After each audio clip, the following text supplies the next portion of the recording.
പ്രിയപ്പെട്ട വിദ്യാർത്ഥികളെ, എല്ലാവർക്കും A+ അക്കാഡമിയിലേക്ക് സ്വാഗതം. നമ്മൾ ഇന്ന് ഡിസ്കസ് ചെയ്യുന്ന ചാപ്റ്റർ 9th കെമിസ്ട്രിയിലെ ഫസ്റ്റ് ചാപ്റ്ററിനെയാണ്. സത്യത്തിൽ നമ്മൾ സെക്കൻഡ് ചാപ്റ്ററിലേക്ക് എത്തിയിട്ടുണ്ട് നമ്മുടെ ട്യൂഷൻ സെന്ററിൽ. പക്ഷെ നമ്മൾ ഫസ്റ്റ് ചാപ്റ്ററാണ് ഓൺലൈൻ ക്ലാസ് സ്റ്റാർട്ട് ചെയ്യുന്നത്. എന്തുകൊണ്ടാണെന്നറിയോ? നമ്മുടെ പല വിദ്യാർത്ഥികൾ കുറച്ച് ലേറ്റ് ആയിട്ടാണ് അഡ്മിഷൻ എടുത്തത്. പിന്നെ ഓൺലൈനായിട്ട് നമ്മുടെ ക്ലാസ് കേൾക്കുന്ന ചില കുട്ടികളുണ്ട്. അപ്പോൾ എല്ലാവർക്കും കൂടി നമ്മൾ ഫസ്റ്റ് ചാപ്റ്ററാണ് സ്റ്റാർട്ട് ചെയ്യുന്നത്. ഈ ഫസ്റ്റ് ചാപ്റ്റർ പ്രത്യേകത ഉണ്ട്. എന്താണെന്നറിയോ? ഫസ്റ്റ് ചാപ്റ്റർ ഒരു ഫൗണ്ടേഷൻ ആണ്. എന്താണ് ഫൗണ്ടേഷൻ? എന്താ ഫൗണ്ടേഷൻ എന്ന് പറഞ്ഞാൽ തറക്കല്ല്. വീടൊക്കെ ഇടുമ്പോൾ തറക്കല്ല് ഇടൂലേ? ആ തറക്കല്ലാണ്. നമ്മൾ വീട് എങ്ങനെയാണ് പണിയുക? ഈ തറക്കല്ലിന് മേലെയാണ് പണിയുക. നമ്മൾ വീട് കൊണ്ട് നേരെ വെട്ടുകല്ല് മണ്ണിൽ കൊണ്ടുവച്ച് പണിയാണോ ചെയ്യുക? അല്ല, ആ പണിത് വീട് ഒളിഞ്ഞാടും. എന്നതുപോലെ ഈ ഫസ്റ്റ് ചാപ്റ്റർ കിട്ടാത്ത കുട്ടികൾക്ക് കെമിസ്ട്രി ഒന്നും കിട്ടില്ല. ഓക്കെ, അപ്പൊ നമ്മൾ സ്റ്റാർട്ട് ചെയ്യാൻ പോകണം മക്കളെ. എന്താ ഫസ്റ്റ് ചാപ്റ്ററിന്റെ പേര് അറിയുന്നത്? ഫസ്റ്റ് ചാപ്റ്ററിന്റെ പേര് പറഞ്ഞാൽ സ്ട്രക്ചർ ഓഫ് ആറ്റം. എന്താണ് സ്ട്രക്ചർ ഓഫ് ആറ്റം? എന്താ മലയാളത്തിൽ പറയാ? മലയാളത്തിൽ എന്ന് പറയുന്ന പേരാണ് ആറ്റത്തിന്റെ ഘടന. അതായത് ആറ്റത്തിന്റെ അല്ലെങ്കിൽ എന്താ പറയുക, ഏറ്റവും ചെറിയൊരു കണത്തിന്റെ ഘടന, അതുമായി ബന്ധപ്പെട്ട കാര്യങ്ങളൊക്കെ നമ്മൾ പഠിക്കാൻ പോകുന്നത്. അപ്പൊ ഡൗട്ട് ഇതാണ്, എന്താണ് ആറ്റം? ആറ്റം എന്താണ്? നമ്മൾ 8ാം ക്ലാസ്സിലെ ഡെഫിനിഷനുകളൊക്കെ പഠിച്ചതാണ്. നമ്മൾ ഈ ചാപ്റ്ററിൽ നോക്കുന്നത് ഈ ആറ്റം എന്ന് പറയുന്ന സാധനം എന്താണ്, അതുമായി ബന്ധപ്പെട്ട് അതിനകത്തുള്ളത് എന്തൊക്കെയാണ്, അങ്ങനെയാണെങ്കിൽ പല കെമിക്കൽ റിയാക്ഷൻ നടക്കുന്നത് എങ്ങനെയാണ് എന്നുള്ള കാര്യങ്ങളൊക്കെ വളരെ പെട്ടെന്ന് നോക്കുകയാണ്. നമുക്ക് വളരെ പെട്ടെന്ന് ക്യാച്ച് ചെയ്യാൻ പറ്റുന്ന കാര്യങ്ങൾ മാത്രമാണ് ഞാൻ ഈ ക്ലാസ്സിൽ പറയുന്നത് കേട്ടോ. അപ്പോൾ ഓക്കെ, നമ്മൾ ആറ്റത്തെ കുറിച്ച് പറയുമ്പോൾ ഫോർ എക്സാമ്പിൾ നമ്മൾ പറയാണ്, ഒരു മാങ്ങ പറയണം. മാങ്ങയ്ക്കകത്ത് എന്തൊക്കെ വെച്ച് നമുക്ക് പറയാം, മാങ്ങ ചെത്തിയ മാങ്ങാണ്ടി കാണാൻ പറ്റും എന്ന് പറയുന്ന പോലെ ഒരു ആറ്റത്തെ നമ്മൾ മുറിച്ച് കഴിഞ്ഞാൽ എന്തൊക്കെ കാണാൻ പറ്റും? ആറ്റത്തെ നമ്മൾ മുറിച്ച് കഴിഞ്ഞാൽ നമുക്ക് കാണാൻ പറ്റുന്ന ആൾക്കാരുണ്ടല്ലോ, ആറ്റത്തെ മുറിച്ച് നമുക്ക് എന്താ കാണാൻ പറ്റുന്ന ചോദ്യത്തിന് ഉത്തരം എന്താണെന്നറിയോ? ആറ്റത്തെ മുറിച്ചു കഴിഞ്ഞാൽ നമുക്ക് കാണാൻ കഴിയുന്ന ആൾക്കാരെ നമ്മൾ വിളിക്കുന്ന ഒരു പേരുണ്ട്, സബ് ആറ്റോമിക് പാർട്ടിക്കിൾസ്. എന്താ വിളിക്കുക? Sub atomic particles. ഓക്കെ, എന്താ വിളിക്കുക?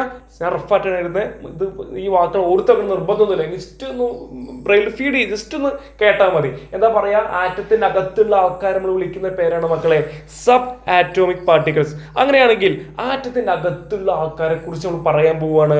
മലയാളം മീഡിയം കുട്ടികളും ഇംഗ്ലീഷ് മീഡിയം കുട്ടികളും ശ്രദ്ധിച്ച് കേൾക്കുക.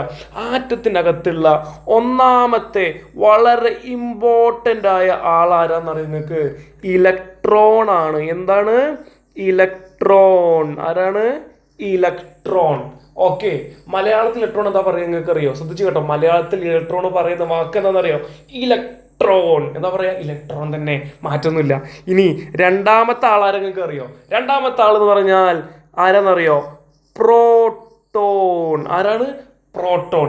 എങ്കിൽ മലയാളത്തിലും പ്രോട്ടോൺ തന്നെയാണ് പറയാ. ഇനി മൂന്നാമത്തെ ആൾ ആരാണെന്ന് അറിയോ? മൂന്നാമത്തെ ആളാണ് ന്യൂട്രോൺ. ആരാണ്? ന്യൂട്രോൺ. ന്യൂട്രോൺ മലയാളം നിങ്ങൾക്ക് എന്താ അറിയോ? നിങ്ങൾ വിചാരിച്ചു ന്യൂട്രോൺ തന്നെയാണെന്നല്ലേ? ന്യൂട്രോൺ തന്നെയാണ്. ന്യൂട്രോൺ മലയാളം ന്യൂട്രോൺ തന്നെയാണ്. അപ്പൊ മക്കളെ, ആറ്റത്തിനകത്തുള്ള പാർട്ടിക്കിൾസ് അഥവാ സബ് ആറ്റോമിക് പാർട്ടിക്കിൾസ് ആരാന്നറിയോ? ഒന്നാമത്തെ ആള് ഇലക്ട്രോൺ. ആറ്റത്തെ മുറിച്ചു കഴിഞ്ഞാൽ ആറ്റത്തിനകത്തുള്ള ഒന്നാമത്തെ ആള് ഇലക്ട്രോൺ. രണ്ടാമത്തെ ആളാര? പ്രോട്ടോൺ. മൂന്നാമത്തെ ആളാര മക്കളെ? ന്യൂട്രോൺ. ഈ 3 ആൾക്കാരാണ് പ്രധാനമായും ആറ്റത്തിനകത്തുള്ളത്. ആറ്റത്തിന്റെ സ്വഭാവം നിർണ്ണയിക്കുന്ന വലിയ പങ്കുള്ള 3 പേര്. അങ്ങനെയാണെങ്കിൽ ഇത് മാത്രം പോരട്ടോ, ഈ ഇലക്ട്രോൺ, പ്രോട്ടോൺ, ന്യൂട്രോൺ ഈ 3 പേർക്കും വ്യത്യസ്തമായ 3 സ്വഭാവമാണുള്ളത്. ആ സ്വഭാവത്തെ കുറിച്ച് പറയാൻ പോവാണ്. ഇലക്ട്രോണിന്റെ സ്വഭാവം ഭയങ്കര നെഗറ്റീവാണ്. ചില കുട്ടികൾ എന്ത് പറഞ്ഞാലും നെഗറ്റീവാണ്. അത് പഠിക്കാൻ പറ്റില്ല, എനിക്ക് പഠിക്കാൻ തന്നെ പറ്റില്ല, അതൊരു സ്കൂളിൽ വിട്ട നടക്കേണ്ട വീട്ടിലേക്ക് അത് നെഗറ്റീവ്. ഫുള്ള് നെഗറ്റീവ് പറയുന്ന കുട്ടികളുണ്ട്. നമ്മൾ ഒരിക്കലും നെഗറ്റീവ്, നമ്മളെല്ലാം പോസിറ്റീവായിട്ട് കാണണം. ഇലക്ട്രോൺ ഇങ്ങനെ നെഗറ്റീവ് പറയുമ്പോൾ തൊട്ടപ്പുറത്ത് ഒരാളുണ്ട്, അയാളാണ് പ്രോട്ടോൺ. അയാൾ നാവെടുത്താൽ പോസിറ്റീവായ കാര്യങ്ങൾ മാത്രമേ പറയുള്ളൂ. അപ്പൊ ഇലക്ട്രോണിന്റെ സ്വഭാവം എന്താ മക്കളെ? നെഗറ്റീവ്. പ്രോട്ടോണിന്റെ സ്വഭാവം നല്ല പോസിറ്റീവ് സ്വഭാവമാണ്. എന്ത് പറഞ്ഞാലും നല്ല കാര്യം. നമുക്ക് നോക്കാടാ, ഒരു പ്രശ്നമല്ല, ലൈഫിനെ പോസിറ്റീവായി കാണൂ എന്ന് എപ്പോഴും പറഞ്ഞുകൊണ്ടിരിക്കുന്ന ആളാണ് മക്കളെ പ്രോട്ടോൺ. അതുകൊണ്ട് അയാൾക്കുള്ള ചാർജ് എന്താ? Positive charge. അപ്പോൾ ഇലക്ട്രോൺ നെഗറ്റീവ് ചാർജ് ഉണ്ട്, പ്രോട്ടോൺ പോസിറ്റീവ് ചാർജ് ഉണ്ട്. എങ്കിൽ ഒരു ചാർജും ഇല്ലാത്ത, പ്രത്യേകമായി ഒരു ചാർജും ഇല്ലാത്ത നമുക്കൊരു നിലപാടും ഇല്ല. പോകണ്ടേ? എന്നാ പോകണ്ട. എൻ്റെ തീരുമാനം എന്താ? അതാണ് നിന്റെ തീരുമാനം. അങ്ങനെ തന്നെയാണ്. അങ്ങനത്തെ ആൾക്കാരില്ലേ? അങ്ങനത്തെ ആൾക്കാരെ നമ്മൾ വിളിക്കുന്ന പേരാണ് മക്കളെ ആ ആള് ന്യൂട്രലാണ്. എന്താണ്? ന്യൂട്രലാണ്. അങ്ങനെയാണെങ്കിൽ മൂന്നാമത്തെ കണമായ ന്യൂട്രോണിന്റെ NEUTRON ന്യൂട്രോണിന്റെ ചാർജ് എന്താ? 0 ചാർജാണ്. നമുക്ക് പ്രത്യേകമായ ഒരു തീരുമാനമല്ല, ആരൊപ്പം വേണേലും നിൽക്കും. അങ്ങനത്തെ ആളാണ് മക്കളെ എന്ത്? ന്യൂട്രോൺ. അപ്പൊ നമ്മൾ എന്തോടെ പറഞ്ഞത്? ഒരാറ്റത്തിനകത്ത് 3 ആൾക്കാരുണ്ട്. ഒന്നാമത്തെ ആള് ഇലക്ട്രോണിന്റെ ചാർജ് ഫുള്ള് നെഗറ്റീവ് ആണ്. അടുത്താണ് എന്താ മക്കളെ? പ്രോട്ടോണിന്റെ ചാർജ് എന്താ? പോസിറ്റീവ്. ഇനി അടുത്തൊരാളുണ്ട് ന്യൂട്രോണിന്റെ ചാർജ് എന്താ? 0. നിങ്ങൾ വണ്ടിയിൽ ഗിയർ പോയിട്ടു, ന്യൂട്രൽ ഇട്ടു, വണ്ടി മുന്നോട്ട് പോവോ? ബാക്കോട്ട് പോവോ? ആക്സിലേറ്റർ എത്ര ചവിട്ടിയാലും വണ്ടി മുന്നോട്ടോ ബാക്കോട്ടോ പോവോ? ഇല്ല. എന്താ കാരണം? അത് മുന്നോട്ടും ബാക്കോട്ടും ഇല്ല, ന്യൂട്രലാണ്. അങ്ങനത്തെ ആൾക്കാരാണ് എന്ത് പറയുക? ന്യൂട്രോൺ എന്ന് പറയുക. ഇപ്പൊ തെരഞ്ഞെടുപ്പ് വന്നു, ഏതാ ചങ്ങായി എന്റെ പാർട്ടി ചോദിച്ചാൽ അയാൾക്ക് പറയാൻ പ്രത്യേകിച്ച് തീരുമാനങ്ങളൊന്നും ഉണ്ടാവില്ല. അത് നമുക്ക് നോക്കിയിട്ട് ചെയ്യാം. എനിക്ക് അങ്ങനത്തെ പാർട്ടി അല്ലെങ്കിൽ അങ്ങനത്തെ തീരുമാനങ്ങളൊന്നുമില്ല. അങ്ങനത്തെ ആൾക്കാരെ നമ്മൾ വിളിക്കുന്ന പേരാണ്, അല്ലെങ്കിൽ ആ സ്വഭാവത്തിന് പറയുന്ന പേരാണ് ന്യൂട്രൽ. അല്ലെങ്കിൽ ആ സ്വഭാവം കാണിക്കുന്ന ആളാണ് ആര്? നമ്മുടെ സ്വന്തം ന്യൂട്രോൺ എന്ന് പറയുന്ന കാണാം. ഓക്കെ, അപ്പൊ ഇത്രയും ആൾക്കാരാണ് മക്കളെ എവിടെയുള്ളത്? ആറ്റത്തിനകത്തുള്ളത്. അപ്പോൾ ഞാൻ വീണ്ടും പറഞ്ഞവർ മടുപ്പിക്കുന്നില്ല. അതായത് ഇലക്ട്രോണ്, പ്രോട്ടോണ്, ന്യൂട്രോൺ 3 ചാർജുകൾ ഉള്ളത്. അങ്ങനെയാണെങ്കിൽ നമ്മൾ ഈ ചാപ്റ്ററിൽ അങ്ങനെയാണെങ്കിൽ ഈ 3 കണങ്ങളുണ്ടല്ലോ, ആരൊക്കെ? നമുക്കിവിടെ ഇതിനെ ഷോർട്ട് ആക്കിയിട്ട് ഇലക്ട്രോണിനെ E എന്നും, പ്രോട്ടോണിനെ P എന്നും, ന്യൂട്രോണിനെ N എന്നും പറയാം. 3 ആൾക്കാർ ആറ്റത്തിനകത്തുണ്ട്. അങ്ങനെയാണെങ്കിൽ ഈ ആറ്റത്തിനകത്ത് ഇവരെവിടെയാണ് ഇരിക്കുന്നത്? ഇവരെവിടെയാണ് കിടക്കുന്നത് എന്നൊക്കെ നമുക്ക് നോക്കാം. ഓക്കെ, അപ്പം ഇവിടെ വളരെ സിമ്പിളായ ചില കാര്യങ്ങളാണ് പറയുന്നത്. അപ്പോൾ നമ്മൾ എന്താ ചെയ്യാൻ പോകുന്നത് അറിയോ? ഒരാറ്റത്തിന്റെ ചിത്രം വരയ്ക്കാൻ പോകണം. എന്താ വരയ്ക്കാൻ പോകുന്നത്? ഒരാറ്റത്തിൽ ചിത്രം വരച്ചിട്ട് നമ്മളിപ്പോൾ പറഞ്ഞ 3 ആൾക്കാർ എങ്ങനെയൊക്കെയാണെന്നുള്ളത് നോക്കാൻ പോകണം. ഇവിടെ എന്താ പ്രശ്നം എന്നറിയോ? പ്രശ്നം എന്നുള്ളതല്ല, ഇവിടെ മനസ്സിലാക്കേണ്ട കാര്യം എന്താ അറിയോ? ഈ ആറ്റത്തിന് ചിത്രം വരയ്ക്കണമെങ്കിൽ ആറ്റത്തെ കാണണ്ടേ? നിങ്ങൾ കണ്ടിട്ടുണ്ടോ ആറ്റത്തെ? ആരെങ്കിലും കണ്ടിട്ടുണ്ടോ? ആലോചിച്ച് നിങ്ങൾ എവിടെയെങ്കിലും വെച്ച് ആറ്റത്തെ കണ്ടുമുട്ടിയിട്ടുണ്ടോ? നമ്മൾ വീട്ടിലേക്ക് ഈ സാധനം എപ്പോഴെങ്കിലും കയറി വന്നിട്ടുണ്ടോ? ഈ ആറ്റം നമ്മൾ ആകെ കൂടെ കേട്ടൊരു ആറ്റം ബോംബാണ്. ഹിരോഷിമയിലും നാഗസാക്കിയിലും ഇട്ട ആറ്റം ബോംബ്. ആ ആറ്റം ബോംബിനെ കുറിച്ച് തന്നെയാണ് ഇവിടെ പറയുന്നത്. യെസ്. അപ്പൊ ഈ സാധനം കണ്ടിട്ടുണ്ടോ? ഉത്തരം എന്താണെന്നറിയോ? ആരും കണ്ടിട്ടില്ല. ആറ്റത്തെ ആരും കണ്ടിട്ടില്ല. അപ്പൊ പിന്നെ ചെങ്ങന്മാരെങ്ങനെ ചിത്രം വരയ്ക്കുക? ഈ കാണാത്ത സാധനത്തെ നമ്മൾ എങ്ങനെ ചിത്രം വരയ്ക്കുക? ഈ കാണാത്ത സാധനത്തെ ചിത്രം വരയ്ക്കുക എങ്ങനെയാണെന്നറിയോ? ആറ്റത്തിന്റെ സ്വഭാവ ഗുണങ്ങൾ അറിഞ്ഞാൽ നമുക്ക് ചിത്രം വരയ്ക്കാം. ആറ്റത്തിന്റെ അകത്തുള്ള 3 പാർട്ടിക്കിൾസിലെ അവരെ സ്വഭാവ ഗുണങ്ങൾ അറിഞ്ഞാൽ നമുക്ക് ചിത്രം വരയ്ക്കാം. അതായത് ഇപ്പോ ചൈനയിൽ നിന്ന് ഒരാൾ നമ്മളെ കാണാൻ വരിക. ഫോർ എക്സാമ്പിൾ, എന്നെ കാണാൻ വേണ്ടി ചൈനയിൽ നിന്ന് ഒരു ബിസിനസ് മീറ്റിങ്ങിന് വേണ്ടിയിട്ട് ഒരാൾ എന്നെ കാണാൻ വരികയാണ് ചൈനയിൽ നിന്ന്. അപ്പൊ ഞാനിങ്ങനെ ചൈനയിൽ നിന്ന് വരുന്ന ഒരാളെ രൂപം ഞാൻ ഇങ്ങനെ ആലോചിക്കാട്ടോ. ചൈനയിൽ നിന്ന് ഒരാൾ വരികയാണെ അതെങ്ങനെ ഉണ്ടാവുക? ചൈനയത്തെ ഒരാള് നല്ല തടിച്ച്, നല്ല കറുത്ത്, ചുരുണ്ട മുടിയായിട്ട് ഒരാളാണ് ചൈനയിൽ നിന്ന് കാണാൻ വരിക. അപ്പൊ എന്റെ മനസ്സിലെ ഭാവം എങ്ങനെയാണ് ഉണ്ടാവുക? ചൈനയത്തെ ഒരാൾ ഇങ്ങനെ പറഞ്ഞാല് കറുത്തടിച്ച് എന്ന രൂപത്തിലുണ്ടാവുക? അല്ല. കാരണം എന്താ? ചൈനക്കാരൻ അങ്ങനെയല്ല. കാരണം ചീനക്കാരുടെ സ്വഭാവം നമുക്കറിയാം. അവർ വെളുത്തിട്ടുള്ള ആൾക്കാരാണ്, ഹൈറ്റ് കുറഞ്ഞ ആൾക്കാരാണ്, നീളം മുടിയാണ്, ചമ്മിയ മൂക്കാണ്, പൂച്ചേനെ പോലെ. അങ്ങനത്തെ ആൾക്കാരല്ലേ ചീനക്കാര്. അപ്പം എൻ്റെ മനസ്സിൽ എന്ത് വന്നു? ചീനക്കാരെ കുറിച്ചുള്ള ഒരു കൺസെപ്റ്റ് വന്നു. അപ്പം അങ്ങനെയാണെങ്കിൽ അതേ കൺസെപ്റ്റ് വെച്ച് ചൈനക്കാരെ മൊത്തം പഠിച്ചിട്ട് അവർ ചിത്രം വരയ്ക്കുന്ന പോലെ അവർ കാണേണ്ട ആവശ്യമുണ്ടിരിക്കുക. അല്ലാത്തതിൻ്റെ മനസ്സിലേക്ക് ഒരു ചിത്രം വന്നു, നിങ്ങളുടെ മനസ്സിലേക്ക് വന്നിട്ടുണ്ടാവും. അങ്ങനെയാണെങ്കിൽ ആറ്റത്തിനെ കുറിച്ച് നമ്മൾ മൊത്തം പഠിച്ചിട്ട് ആറ്റത്തിൻ്റെ ചിത്രം നമ്മൾ വരയ്ക്കാൻ പോകണം കേട്ടോ. ഓക്കെ, അപ്പൊ ശ്രദ്ധിച്ച് കേട്ടോ മക്കളെ. ആറ്റത്തിന്റെ ഏറ്റവും സെന്ററിലൊരു ഭാഗമുണ്ട്. എന്തുണ്ട്? സെന്ററിലൊരു ഭാഗമുണ്ട്. ആ ഭാഗത്തിന് നമ്മൾ വിളിക്കുന്നൊരു പേരുണ്ട് മക്കളെ. എന്താണെന്നറിയോ? ആ ഭാഗത്ത് നമ്മൾ വിളിക്കുന്ന പേര്, ആ ഭാഗത്തിന് നമ്മൾ വിളിക്കുന്ന പേരാണ് എന്തെന്നറിയോ? ന്യൂക്ലിയസ്. എന്താണ്? ആ ഭാഗത്ത് നമ്മൾ വിളിക്കുന്ന പേരാണ് മക്കളെ ന്യൂക്ലിയസ്. അവിടെ എഴുതാൻ കേട്ടോ. എന്താ വിളിക്കുക? ആ ഭാഗത്ത് ആ ഏറ്റവും സെൻറ്ററുള്ള ഭാഗത്തിന് നമ്മൾ വിളിക്കുന്ന പേരാണ് ന്യൂക്ലിയസ്. ന്യൂക്ലിയസിന്റെ മലയാളം എന്താ പറയുക നിങ്ങൾക്ക്? ന്യൂക്ലിയസ്. എന്താണ്? ന്യൂക്ലിയസ്. അപ്പൊ ആറ്റത്തെ ഏറ്റവും സെൻട്രൽ ഒരു ഭാഗമുണ്ട്, ആ ഭാഗത്ത് വിളിക്കുന്ന പേരാണ് എന്ത്? ന്യൂക്ലിയസ്. അപ്പോഴേ ഒരു പ്രശ്നമുണ്ട്. എന്താ പ്രശ്നം എന്ന് പറഞ്ഞാല്, നമ്മൾ നേരത്തെ പറഞ്ഞ 2 പേരില്ലേ, പോസിറ്റീവ് ചാർജുള്ള പ്രോട്ടോണും അതേപോലെ പ്രത്യേകിച്ച് ചാർജ് ഒന്നും ഇല്ലാത്ത ന്യൂട്രോൺ ഉണ്ടല്ലോ, ഇവർ 2 പേരും പോയി കസേര ഇട്ടിരിക്കുന്ന സ്ഥലമാണ് എന്തെന്നറിയോ? ന്യൂക്ലിയസ്. അപ്പോൾ ആറ്റത്തിന്റെ ഏറ്റവും സെന്റർ ആയിട്ടുള്ള ഭാഗമാണ് മക്കളെ ന്യൂക്ലിയസ്. ആ ന്യൂക്ലിയസിലാണ് പോസിറ്റീവ് ചാർജുള്ള പിയും അതേപോലെ ചാർജ് ഒന്നുമില്ലാത്ത ന്യൂട്രോണും പോയി നിൽക്കുന്നത്. അപ്പൊ പി ആൻഡ് എൻ എവിടെയാണ്? ന്യൂക്ലിയസിലാണ്. പോസിറ്റീവ് ചാർജുള്ള പ്രോട്ടോണും ചാർജ് ഒന്നും ഇല്ലാത്ത ന്യൂക്ലിയസും എവിടെയാണ്? ന്യൂക്ലിയസിന് അകത്താണ്. ഓക്കെ അല്ലേ? Yes or no? ഓക്കെ അല്ലേ? നിങ്ങൾ ഓക്കെ ആണെന്ന് വിചാരിക്കുന്നു. അങ്ങനെയാണെങ്കിൽ ഇവിടെ നമ്മൾ പാവം നിൽക്കുന്നുണ്ട്, നമ്മുടെ പാവപ്പെട്ട ഇലക്ട്രോൺ നിൽക്കുന്നത്. എനിക്ക് സീറ്റ് കിട്ടിയില്ലേ പറയും, ഇലക്ട്രോൺ സങ്കടപ്പെട്ട് നിൽക്കുകയാണ്. ഒരു പ്രശ്നം, നമുക്ക് സീറ്റ് കൊടുക്കാം, ഇലക്ട്രോണ് സീറ്റ് കൊടുക്കാം. ഇലക്ട്രോണ് സീറ്റ് എവിടെ പറയും നിങ്ങൾക്ക്? ഇലക്ട്രോണ് സീറ്റ് പറഞ്ഞാൽ ഈ ന്യൂക്ലിയസിന്റെ ചുറ്റും കുറേ വളയങ്ങൾ ഇങ്ങനെ കാണാം. ഇത് നമ്മൾ പറയുന്ന പേരാണ് എന്തെന്നറിയോ? ഓർബിറ്റ്സ്. എന്താ പറയാ? ഓർബിറ്റ് അല്ലെങ്കിൽ ഷെല്ലുകൾ. എന്താ പറയാ? ഓർബിറ്റ് അല്ലെങ്കിൽ ഷെല്ലുകൾ. ഈ ഷെല്ലുകളിലാണ് നമുക്ക് ആരെ കാണാൻ കഴിയുമെന്നറിയോ? ഈ ഷെല്ലുകളിലാണ് നമുക്ക് നമ്മുടെ സ്വന്തം ഇലക്ട്രോണിനെ കാണാൻ കഴിയുക. ആരെ കാണാൻ കഴിയുക? ഇലക്ട്രോണിനെ കാണാൻ കഴിയുക. ചെറിയ ഉണ്ണിയപ്പം പോലെ ഇങ്ങനെ ആര് പോയി നിൽക്കുന്നറിയോ? നമ്മുടെ ഇലക്ട്രോൺസ് പോയി ഈ ഷെല്ലിൽ ഇങ്ങനെ നിൽക്കും. ഓക്കെ, അല്ലെങ്കിൽ ഇരിക്കും, എന്തായാലും കുഴപ്പമില്ല, അയാളവിടെ പോയി നിൽക്കുന്നുണ്ട്. ഓക്കെ, അപ്പൊ നമ്മൾ എന്താ പറഞ്ഞത്? ഒരു ആറ്റത്തിന്റെ ഏറ്റവും സെന്റർ ആയുള്ള ഭാഗമാണ് ന്യൂക്ലിയസ്. ആ ന്യൂക്ലിയസിൽ രണ്ട് പേരുണ്ട്, പോസിറ്റീവ് ചാർജുള്ള പ്രോട്ടോണും ചാർജ് ഒന്നും ഇല്ലാത്ത ന്യൂട്രോണും. ഓക്കെ, ആ ഭാഗത്ത് നമ്മൾ എന്ത് വിളിക്കുന്നു? ന്യൂക്ലിയസ് എന്ന് വിളിക്കുന്നു. ഇനി ഈ ന്യൂക്ലിയസ് ചുറ്റും ആരുണ്ട്? ഷെല്ലുകളുണ്ട് അല്ലെങ്കിൽ ഓർബിറ്റ്സ് ഉണ്ട്. അതിന്റെ ആരോ വരച്ച് പറയാം. ആ ഷെല്ലുകളിൽ ആരുണ്ട്? ഇതാ, ആ ഷെല്ലുകളിൽ ഈ സാധനത്തിന് നമ്മൾ പറയുന്ന പേരാണ് എന്തെന്നറിയോ? ഈ സാധനത്തെ നമ്മൾ പറയുന്നത് ഇവിടെ ഉണ്ട്. ഈ സാധനത്തിന് നമ്മൾ പറയുന്ന പേരാണ്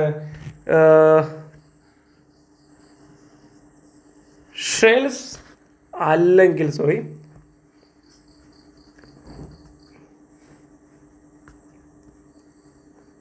ഒരു മിനിറ്റ് ഡിലീറ്റ് ചെയ്യട്ടോ. ഓക്കെ, അപ്പോൾ ഇത് നമ്മൾ പറയുന്ന പേരാണ് ഷെൽസ് അല്ലെങ്കിൽ ഓർബിറ്റ്സ്. ഓക്കെ അല്ലേ? നമ്മൾ പറയുന്ന പേരാണ് ഷെൽസ് അല്ലെങ്കിൽ ഓർബിറ്റ്സ്. അപ്പം ഒരാറ്റത്തിന്റെ രൂപം എങ്ങനെയാണ് നമ്മൾ ഏറെക്കുറെ പഠിച്ചില്ലേ? അങ്ങനെയാണെങ്കിലേ ഇത് ആദ്യം പറയേണ്ടതായിരുന്നു, എങ്കിലും ഞാൻ പറയാൻ പോവാണ്. ഈ മനോഹരമായ ഞാനിപ്പോൾ വരച്ച വളരെ കണ്ണിന് കുളിർമയേകുന്ന ഈ ചിത്രം കണ്ടിട്ട് നിങ്ങൾക്ക് ഒരു ബോറായി തോന്നുന്നുണ്ടോ? എന്ത് ബോർ ചിത്രമാണ് ഈ മാഷ് വരച്ച് വെച്ച് നിങ്ങൾക്ക് തോന്നുന്നുണ്ടായിരിക്കും, നിങ്ങൾക്ക് എല്ലാവർക്കും തോന്നുന്നുണ്ടാവും. അങ്ങനെയാണെങ്കിലേ ഇപ്പൊ നമ്മൾ വരച്ച ചിത്രം ഉണ്ടല്ലോ, ആ ചിത്രം നമുക്ക് വരയ്ക്കാൻ പഠിപ്പിച്ച ആളെ പേരെന്തറിയോ? അയാളെ പേരാണ് ബോറ്. അയാളെ പേരാണെന്ത്? ബോർ. എന്താണ്? ബോർ. ഈ ചിത്രം നമ്മളെ വരയ്ക്കാൻ പഠിപ്പിച്ച മഹാനായ ആ സയന്റിസ്റ്റിന്റെ പേരാണ് മക്കളെ ബോർ എന്ന്. എന്താണ്? ബോർ. അപ്പൊ ഞാൻ വരച്ച ചിത്രമായി റിലേറ്റ് ചെയ്താൽ മതി. ഞാൻ എന്റെ ചിത്രം മനോഹരമാണെന്ന് പറയുമെങ്കിലും സത്യാവസ്ഥ നമുക്കൊക്കെ അറിയാം, വളരെ ബോറാണ്. അങ്ങനെയാണെങ്കിൽ ആ ചിത്രം ഇതേപോലെ ആറ്റത്തിന് വളരെ നല്ല ഒരു സ്ട്രക്ചറുള്ള ചിത്രം, അതായത് കൃത്യമായ എല്ലാ കാര്യങ്ങളും വെച്ച് ചൈനയിൽ നിന്ന് ഒരാൾ വരുമ്പോൾ അതേപോലെ എല്ലാ കാര്യങ്ങളും ശരിയാവണം. അങ്ങനെ കൃത്യമായ ആറ്റത്തിന്റെ ഒരു ചിത്രം വരച്ച ആളെ അല്ലെങ്കിൽ ആ സയന്റിസ്റ്റിന്റെ പേരാണ് മക്കളെ ബോർ. അപ്പൊ നമ്മൾ പഠിക്കുന്നത് എന്താണെന്നറിയോ? Bore model of atom. അപ്പൊ നമ്മൾ എന്താ പഠിക്കുന്നത്? നമ്മൾ പഠിക്കുന്നതാണ് ബോർ മോഡൽ ഓഫ് ആറ്റം, അതായത് ബോറിന്റെ ആറ്റം ഘടന. ബോർ എന്ന് പറയുന്ന സയന്റിസ്റ്റ് നമുക്ക് പഠിപ്പിച്ചെന്ന ആറ്റത്തിന്റെ ഘടനയാണ് നമ്മളിത് പഠിക്കുന്നത്, ഈ ചാപ്റ്ററിൽ പഠിക്കുന്നത്. ഓക്കെ, അപ്പൊ നമ്മളിപ്പോൾ വരച്ച ചിത്രം ആര് പഠിപ്പിച്ചതാണ്? ബോർ എന്ന് പറയുന്ന സയന്റിസ്റ്റ് പഠിപ്പിച്ചതായതുകൊണ്ട് നമ്മൾ ഈ ചാപ്റ്ററിൽ നോക്കുന്ന സ്ട്രക്ചർ ഓഫ് ആറ്റം എന്ന് പറഞ്ഞാൽ ബോർ മോഡൽ ഓഫ് ആറ്റം ആണ്. ഓക്കെ, അപ്പൊ മക്കളെ നമ്മൾ ഒന്നും കൂടി ആ ചിത്രം നിങ്ങൾക്ക് മനസ്സിലാകാൻ വേണ്ടിയിട്ട് നമ്മൾ ഒന്നും കൂടി വരയ്ക്കുകയാണ്. ഓക്കെ, നമ്മുടെ മഷീന്ന് മാറ്റിയിട്ട് നിങ്ങൾക്ക് ഏത് മഷി ഇഷ്ടമുള്ളത് നോക്കുക. ഒരു ബ്ലൂ ഇങ്ക്, ഏറെക്കുറെ ബ്ലൂ ആണ്, ഏതാണെന്ന് അറിയില്ല, ഏറെക്കുറെ ഇങ്ങനെ സാധനം ചൂസ് ചെയ്യാണ്. എന്നിട്ട് ഒരാറ്റത്തിന് ഏറ്റവും നടുക്ക് ഒരാളുണ്ട്. ഓക്കെ, ഇപ്പൊ വരച്ച ആറ്റത്തിന് ഏറ്റവും നടുക്കുള്ള ആളെ നമ്മൾ എന്ത് വിളിക്കുന്നു? ന്യൂക്ലിയസ് എന്ന് വിളിക്കുന്നു. ന്യൂക്ലിയസ് എന്ന് വിളിക്കുന്നു. ആ ന്യൂക്ലിയസിലാണ് ആരുള്ളത്? പ്രോട്ടോൺ ഉള്ളത് അല്ലേ? ആരുള്ളത്? പ്രോട്ടോൺ ഉള്ളത്. അതിനകത്താണ് ആരുള്ളത്? ന്യൂട്രോൺ ഉള്ളത്. ഓക്കെ അല്ലേ? അങ്ങനെയാണെങ്കിൽ കഴിഞ്ഞോ? പരിപാടി കഴിഞ്ഞോ? പ്രോട്ടോണും ന്യൂട്രോണും നമ്മൾ സീറ്റ് കൊടുത്തു. പാവം ഇലക്ട്രോൺ സീറ്റ് കൊടുക്കണ്ടേ? ഓക്കെ, അങ്ങനെയാണെങ്കിൽ ഇലക്ട്രോൺ സീറ്റ് കൊടുക്കാണ്. ന്യൂക്ലിയസിന് ചുറ്റും നമുക്ക് എന്തുണ്ട് മക്കളെ? ഷെല്ലുകളുണ്ട്. എന്തുണ്ട്? ഷെല്ലുകളുണ്ട്. ആ ഷെല്ലുകളിലാണ് നമ്മുടെ സ്വന്തം പ്രിയപ്പെട്ട ആര് പോയി നിൽക്കുന്നത്?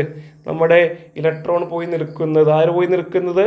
ഇലക്ട്രോൺ പോയി നിൽക്കുന്നത്. ഓക്കെ അല്ലേ? ഓക്കെ അല്ലേ? അപ്പോൾ ഈ ഒന്നെങ്കിൽ ഈ ന്യൂക്ലിയസ് ചുറ്റുമുള്ള ഈ റൗണ്ടിനെ നമുക്ക് എന്ത് വിളിക്കാം? ഷെല്ലെന്ന് വിളിക്കാം, ഓർബിറ്റ്സ് എന്നും വിളിക്കാം. പ്രശ്നമുണ്ടോ? ഒരു പ്രശ്നമേ നമ്മളെ സംബന്ധിച്ചെടുത്തില്ല. അപ്പോൾ ഇതാണ് നിങ്ങൾ മനസ്സിലാക്കിക്കോ മക്കളെ. ഇതാണ് കളറിൽ എഴുതാ, ഈ കളർ പോരെ. ഇതാണ് എന്ത്? ബോർ സോറി ഓക്കെ, ഇതാണ് മക്കളെ എന്ത് എന്നറിയോ? ഇതാണ് നമ്മുടെ സ്വന്തം ബോർ മോഡൽ ഓഫ് ആറ്റം. ഇതിനെയാണ് നമ്മുടെ യഥാർത്ഥ കഥ ആരംഭിക്കുന്നത്. Bohr model of atom. അങ്ങനെ നമ്മൾ നമ്മുടെ സ്വന്തം ചാപ്റ്ററിലേക്ക് കടക്കുകയാണ്. Welcome to A+ academy. നമ്മൾ പഠിക്കാൻ പോകുന്നത് എന്താണ്? Bohr model of atom. Okay അല്ലേ? അപ്പം അങ്ങനെയാണെങ്കിൽ നമ്മൾ അടുത്ത പേജിലേക്ക് പോവുകയാണ്. അടുത്ത പേജിലേക്ക് എത്തി. ഇനി ബോർ മോഡൽ ഓഫ് ആറ്റത്തെ കുറിച്ച് പറയാൻ പോകണം മക്കളെ. ഇവിടെ പ്രധാനമായും നമ്മൾക്ക് കുറച്ച് കാര്യങ്ങൾ പറയാനുണ്ട്. ആ കാര്യങ്ങൾ ശ്രദ്ധിക്കാം. ഓക്കെ, അപ്പം ബോർ മോഡൽ ഓഫ് ആറ്റത്തെ കുറിച്ച് ഒരുപാട് കാര്യങ്ങൾ നമുക്ക് പറയാനില്ല. 9ാം ക്ലാസ് വളരെ കുറച്ച് കാര്യങ്ങൾ പഠിക്കുന്നുള്ളൂ. ഒരു കാര്യം കൊണ്ട് പറയട്ടെ, എൻ്റെ വോയിസ്, എൻ്റെ ക്ലാസ് കേൾക്കുന്ന എല്ലാ മക്കളോടും എനിക്കൊരു കാര്യം പറയണം. എന്താണെന്നറിയോ? നമ്മളെ സംബന്ധിച്ചിടത്തോളം മാർക്ക് വാങ്ങുക എന്നുള്ളത് വളരെ സിമ്പിളാണ്. എങ്ങനെയാണെന്നറിയോ?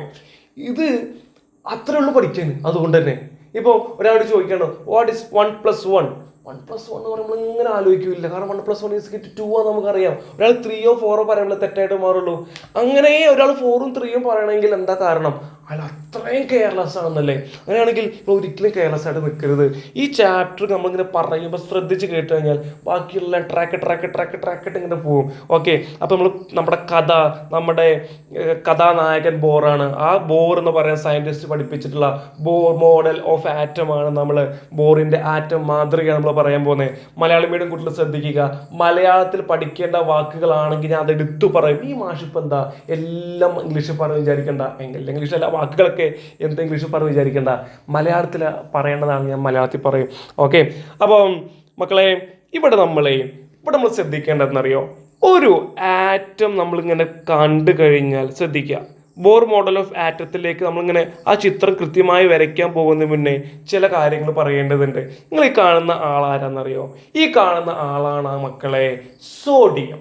എന്താണ്? സോഡിയം. Na കാണുമ്പോൾ നൈട്രജൻ ആവാൻ പല കുട്ടികൾ വിചാരിച്ചിട്ടുണ്ടാവും. നൈട്രജൻ അല്ല മക്കളെ, സോഡിയം. സോഡിയം എന്ന് പറയുന്നത് ഇപ്പം നിങ്ങളെ ഹൃദയം ഇടിക്കണ്ടല്ലോ, നമ്മളെ BP ബ്ലഡ് പ്രഷർ കൺട്രോൾ ചെയ്യുന്ന ഒരു വില്ലനാണ്. വില്ലനല്ല, വളരെ നമുക്ക് വേണ്ട തങ്കക്കൂടമാണ് ആര്? സോഡിയം എന്ന് പറഞ്ഞാൽ.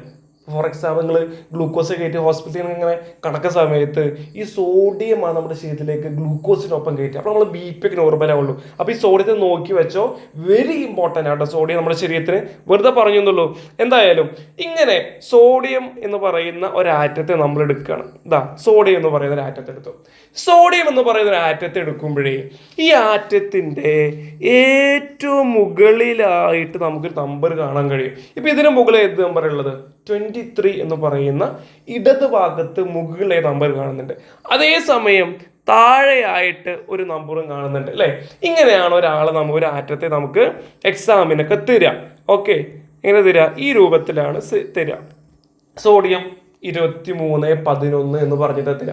എന്താ സംഗതി എന്ന് നമ്മൾ പറയാൻ പോകുന്നത്. ഇതിന്റെ ബാക്കിയുമായിട്ട് നമുക്ക് ഇങ്ങനെ പറഞ്ഞു പോകാൻ പറ്റുള്ളൂ. മക്കളെ, ഈ താഴെ കാണുന്ന ഈ നമ്പർ ഉണ്ടല്ലോ, താഴെ കാണുന്ന ഈ നമ്പർ, ഓക്കെ, താഴെ കാണുന്ന ഈ നമ്പറിനെ നമ്മൾ വിളിക്കുന്ന പേരാണ് എന്തെന്നറിയോ? താഴെ കാണുന്ന ഈ നമ്പറിനെ നമ്മൾ വിളിക്കുന്ന പേരാണ് മക്കളെ എന്തെന്നറിയോ? ശ്രദ്ധിച്ചോട്ടോ, ആറ്റോമിക് നമ്പർ. എന്താണ് പറയുക? Atomic number. താഴെ കാണുന്ന ഈ നമ്പറിനെ 11 നമ്മൾ വിളിക്കുന്ന പേരാണ് ആറ്റോമിക് നമ്പർ. അങ്ങനെയാണെങ്കിൽ നമ്മൾ മേലെ കാണുന്ന ഈ നമ്പറിന് പേര് വിളിക്കും. ആ പേരാണ് മക്കളെ എന്തെന്നറിയോ?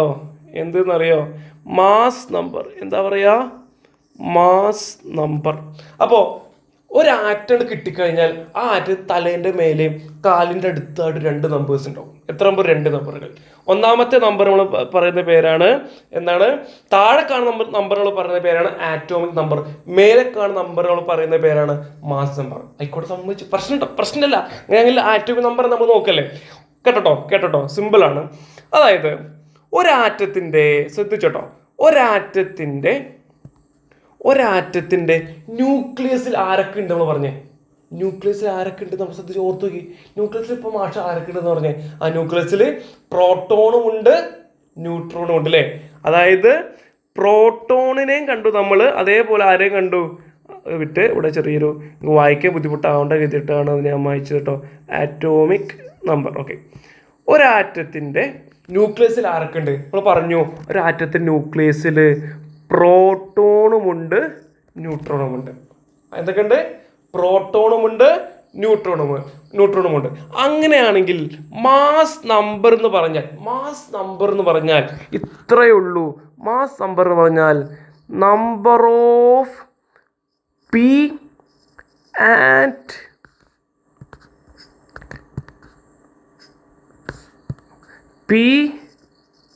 And N. അതായത് ഒരാറ്റത്തിൻ്റെ ന്യൂക്ലിയസിലുള്ള പ്രോട്ടോണിൻ്റെയും ന്യൂട്രോണിൻ്റെയും ടോട്ടൽ എണ്ണമാണ് എന്ത്? Mass number. അതായത് ഒരാറ്റത്തിൻ്റെ ന്യൂക്ലിയസിൽ 1 2 3 4 5 6 പ്രോട്ടോൺ എണ്ണി. ഇനി അടുത്തതോ 1 2 3 4 5 6 7 8 ന്യൂട്രോണിൻ്റെ എണ്ണി. അതിനാണ് എന്ത് പറയുക? മാസ് നമ്പർ എന്ന് പറയുക. എന്ത് പറയുക? മാസ് നമ്പർ എന്ന് പറയുക.